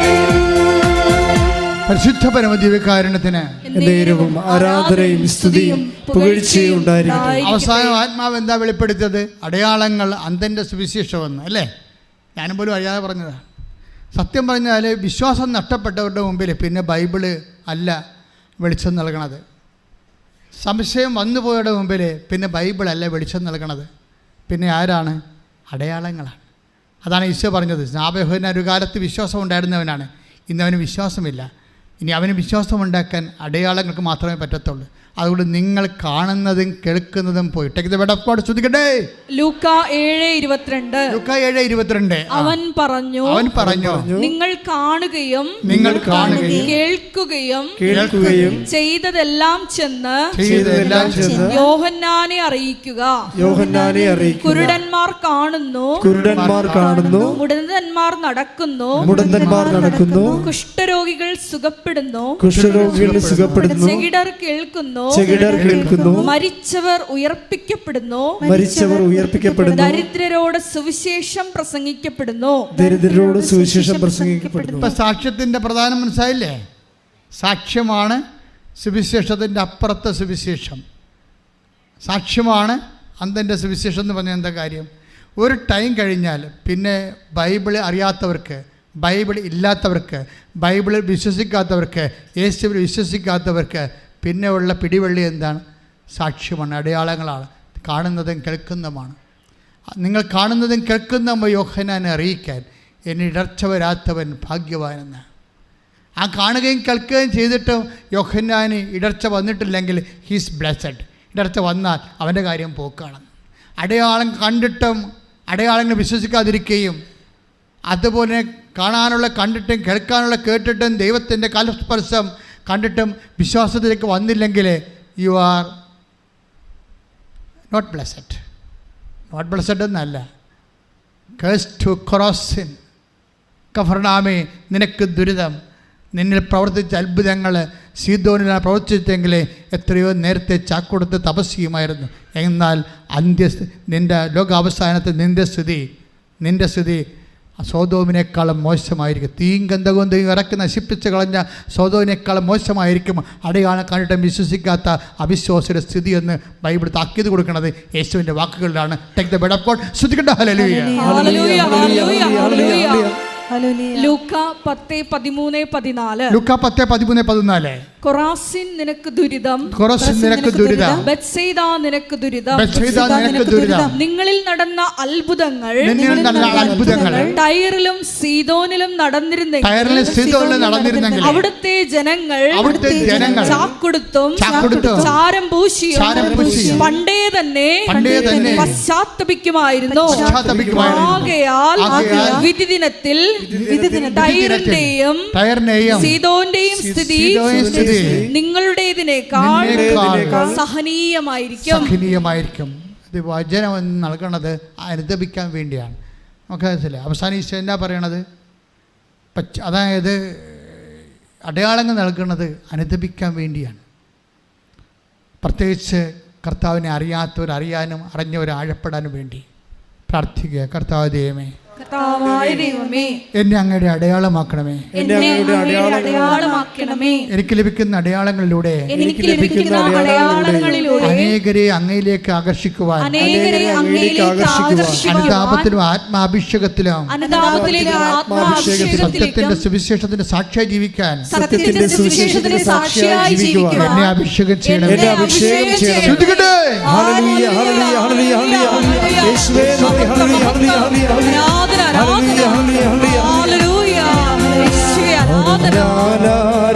വിശ്വസിക്കാത്ത പ്രവൃത്തിയൊന്നും ദൈവം ചെയ്യാൻ പോകുന്നു. കേട്ടാലും സമ്മതിക്കാത്ത പ്രവൃത്തിയൊന്നും നാഥൻ ചെയ്യാൻ പോകുന്നു. പറഞ്ഞാലും വിശ്വസിക്കാത്ത പ്രവൃത്തിയൊന്നും ദൈവം ചെയ്യാൻ പോകുന്നു. കേട്ടാലും സമ്മതിക്കാത്ത പ്രവൃത്തിയൊന്നും നാഥൻ ചെയ്യാൻ പോകുന്നു. അതിശയമെന്ന് ജനം പറയും, ഗീതത്തിൽ യേശു ഒരു പ്രവൃത്തി ചെയ്യും. അതിശയമെന്ന് ജനം പറയും, ഗീതത്തിൽ യേശു ഒരു പ്രവൃത്തി ചെയ്യും. ദൈവത്തിൻ്റെ മഹത്വം നീടലിരിക്കും, ദൈവത്തിൻ്റെ കരത്തിൽ നീ വസിക്കും. ദൈവത്തിൻ്റെ മഹത്വം നീടലിരിക്കും, ദൈവത്തിൻ്റെ കരത്തിൽ നീ വസിക്കും. പറഞ്ഞാലും വിശ്വസിക്കാത്ത പ്രവൃത്തിയൊന്നും ദൈവം ചെയ്യാൻ പോകുന്നു. കേട്ടാലും സമ്മതിക്കാത്ത പ്രവൃത്തിയൊന്നും നാഥൻ ചെയ്യാൻ പോകുന്നു. എല്ലാവരും സന്തോഷത്തോടെ എഴുന്നേൽക്ക്. രോഗസൗഖ്യ പ്രാർത്ഥനയുടെ സമയമാണ്. നിങ്ങൾ ഉടമ്പടി വെച്ചിരിക്കുന്ന എല്ലാ വിഷയങ്ങളുടെ പേരും ദൈവം സന്ദർശിക്കുന്ന സമയമാണ്. സന്തോഷത്തോടെ എഴുന്നേൽക്കുക. ഓൺലൈനിലുള്ളൊരു ജാഗ്രത പുലർത്തുക. ടി വിയിലൊക്കെ വെച്ചിരിക്കുന്നവരെ മൊബൈൽ ടി വിയോട് ഘടിപ്പിച്ചുകൊണ്ട് ഈ ധ്യാനം കൂടുന്നവർ ഇപ്പോഴും മുട്ടേ നിൽക്കേണ്ടതാണ്. ഓൺലൈനിൽ മുട്ടേ നിൽക്കുക. ഓൺലൈനിലുള്ളവരെ ഇപ്പോഴും മുട്ടേ നിൽക്കേണ്ടതാണ്. ടി വിയിലുള്ളത് യഥാർത്ഥമായ ദൈവത്തിൻ്റെ ചൈതന്യമാണ് നിന്നിലേക്ക് കടന്നു വരാനും നിങ്ങളുടെ കിടപ്പ് രോഗികളെ, നിൻ്റെ കുടുംബത്തെ സന്ദർശിക്കാൻ പോകുന്ന സമയമാണ് കർത്താവ്. ദൈവത്തെ നിൻ്റെ കുടുംബത്തെ സന്ദർശിക്കാൻ പോകുന്ന നിൻ്റെ കിടപ്പ് രോഗികളെയും നിൻ്റെ കയ്യിലുള്ള പ്രമാണങ്ങളൊക്കെ എടുക്കുക. വിൽക്കാത്ത പുരയിടത്തിൻ്റെ പ്രമാണങ്ങൾ, ടി വിയിൽ ഈ സംഭവം കാണുന്നവരെ, ശുശ്രൂഷ കൂടുന്നവരെ, അവർക്ക് എന്താണ് ഉടമ്പടി വെച്ചിരിക്കുന്നത്, ആ ഉടമ്പടി വെച്ചതിൻ്റെ വസ്തുക്കൾ കൊണ്ടുവന്ന് നിങ്ങൾ ഈ സമയത്ത് മുട്ടേ നിന്നുകൊണ്ട് കണ്ണീരോടെ പ്രാർത്ഥിക്കുക. കർത്താവ് നിങ്ങളെ സന്ദർശിക്കാൻ പോകുന്നു. കർത്താവ് തൻ്റെ വിശ്വാസി സന്ദർശിക്കാൻ പോകുന്നു. കർത്താവ് തൻ്റെ വിശുദ്ധമായ രക്തത്തെ വീണ്ടെടുക്കപ്പെട്ട തൻ്റെ മകനെ, തൻ്റെ മകളെ വിശ്വസിക്കാൻ പോകുന്നു. കർത്താവെ, ഇപ്പോൾ കല്യാണം മുടങ്ങിപ്പോയ മക്കളെ, അതുപോലെ തന്നെ രോഗകാതുരമായ മക്കളെ, അതെല്ലാം ഈ സമയത്ത് ആരാധന എതിലൂടെയാണ് നിങ്ങൾക്ക് ലഭിക്കുന്നത്. അവിടെ തൊട്ടുകൊണ്ട് നീ അതിശക്തമായി വിശ്വാസ പ്രമാണത്തോടെ ശക്തമായി സൂചിച്ചിട്ട് അടിപ്പുറ പോലെ വൈദാഘാതം പോലെ ദൈവിക സത്യം നിന്നേക്ക് ആവശ്യം ആവർത്തിക്കുന്ന ദൈവികമായ നിമിഷങ്ങൾക്ക് വേണ്ടി സ്തുതിക്കട്ടെ. ഭാഷാവർദ്ധം സ്തുതിക്കട്ടെ, ശക്തമായി സ്തുതിക്കട്ടെ. ദൈവത്തിന്റെ കരുണയ്ക്ക് വേണ്ടി സ്തുതിക്കട്ടെ. കർത്താവേ, നിന്റെ ഉന്നതമായ നാമത്തിന് സ്തുതിക്കുന്നു. കർത്താവേ, നിന്റെ വിശുദ്ധ പൗരോഹിത്യത്തെ അങ്ങ് മഹത്വപ്പെടുത്തുന്ന കർത്താവേ. കർത്താവേ, സഭയിലുള്ള സാന്നിധ്യത്തെ പ്രകടമാക്കണമേ കർത്താവേ. 36 വർഷം അടുപ്പിച്ച കൃപാരുടെ യോഗ്യതയാൽ കൃപാസാൽത്താരയിൽ ജീവനോടെ പ്രത്യക്ഷപ്പെട്ട മാതാവിന്റെ മധ്യസ്ഥതയിലെ ഇവിടെ നടന്ന 10,000 ആരാധ്യ ശക്തികൾ, മാരക രോഗങ്ങള്, തീരാവേദികള്, ജീവ ദുരിതങ്ങള് യേശുനാമത്തില് മാറിപ്പോകട്ടെ.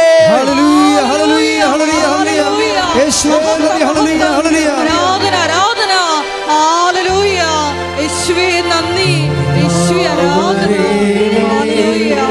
എന്നിൽ നിറയണമേ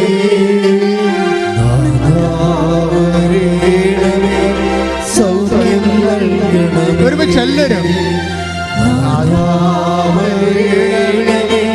എന്നിൽ നിറയണമേ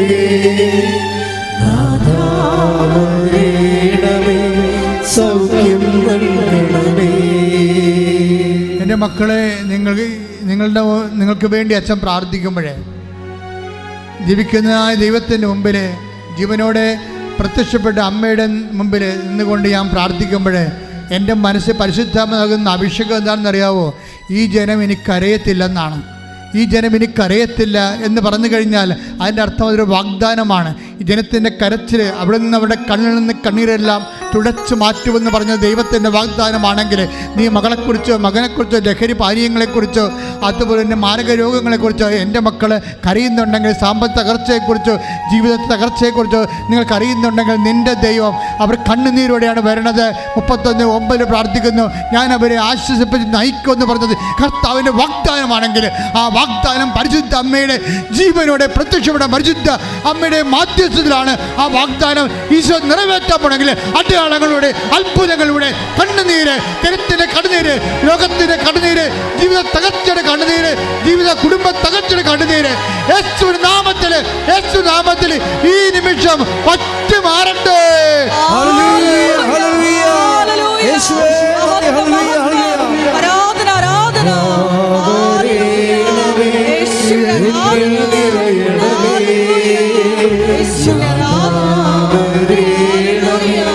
സൗഖ്യം നൽകണമേ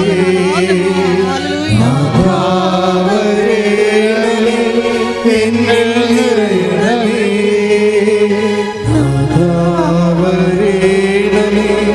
സൗഖ്യം നൽകണമേ. കൈകൾ കൂപ്പി കൈ നെഞ്ചത്തോട് ചേർത്ത് വെച്ച്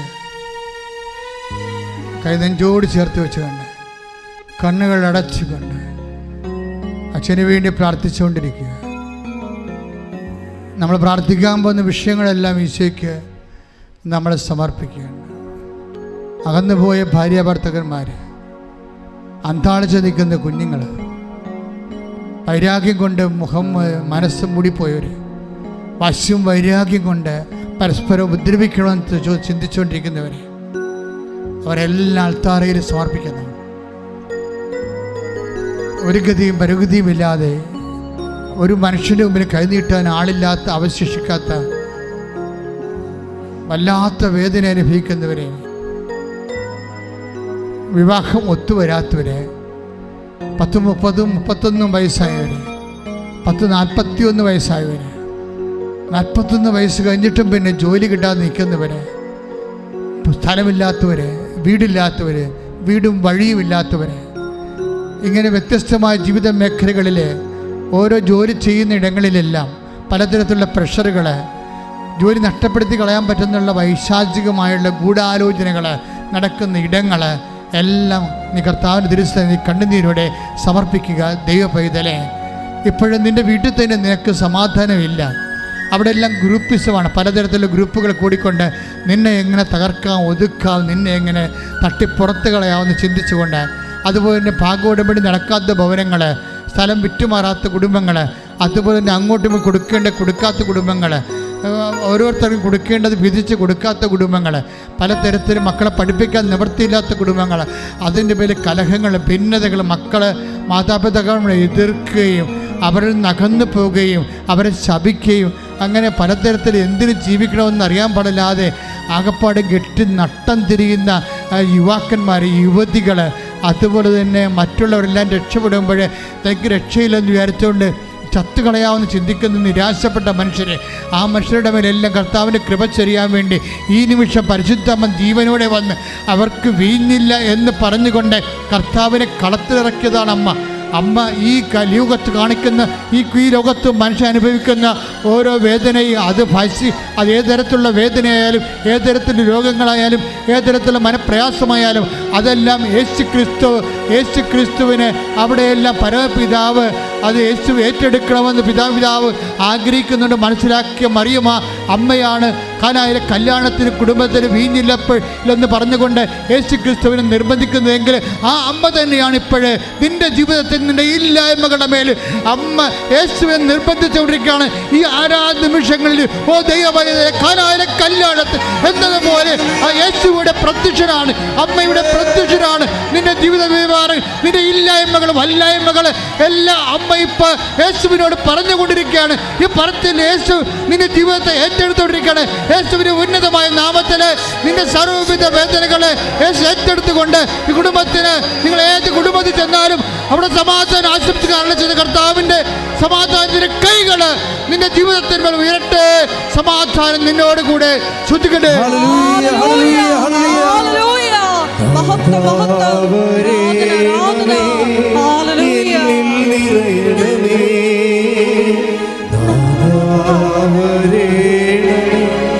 സൗഖ്യം നൽകണമേ നാഥാവരേണമേ, എന്നിൽ നിറയണമേ നാഥാവരേണമേ, സൗഖ്യം നൽകണമേ.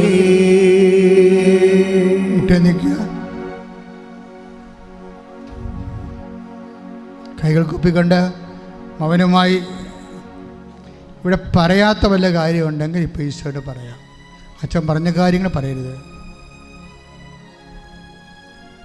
അച്ഛൻ പരിശുദ്ധ അമ്മയുടെ മാധ്യസ്ഥത്തിൽ ഈശോയോട് പറയാത്ത കാര്യങ്ങൾ എന്തെങ്കിലും നിങ്ങളുടെ ജീവിതത്തെ ബാധിക്കുന്ന വിഷയങ്ങളുണ്ടെങ്കിൽ ഇപ്പോൾ മൗനമായി പ്രാർത്ഥിക്കുക. അതിന് സാക്ഷ്യം പറയാൻ ദൈവം നിങ്ങളെ സഹായിക്കും.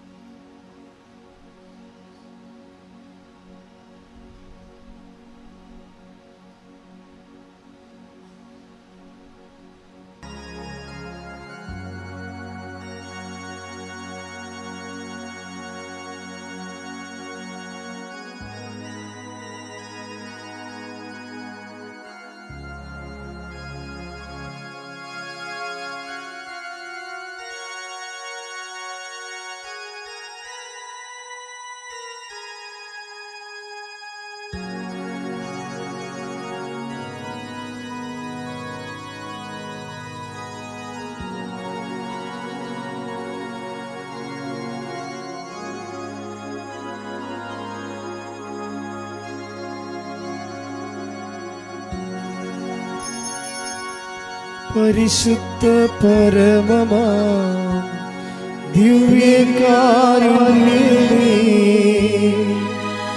എന്നുമെന്നും അങ്ങേക്ക് ആരാധന. പരിശുദ്ധ പരമമാ ദിവ്യകാരുണ്യമേ, എന്നുമെന്നും അങ്ങേക്ക് ആരാധന. പരിശുദ്ധ പരമമാ ദിവ്യകാരുണ്യമേ, എന്നുമെന്നും അങ്ങേക്ക് ആരാധന.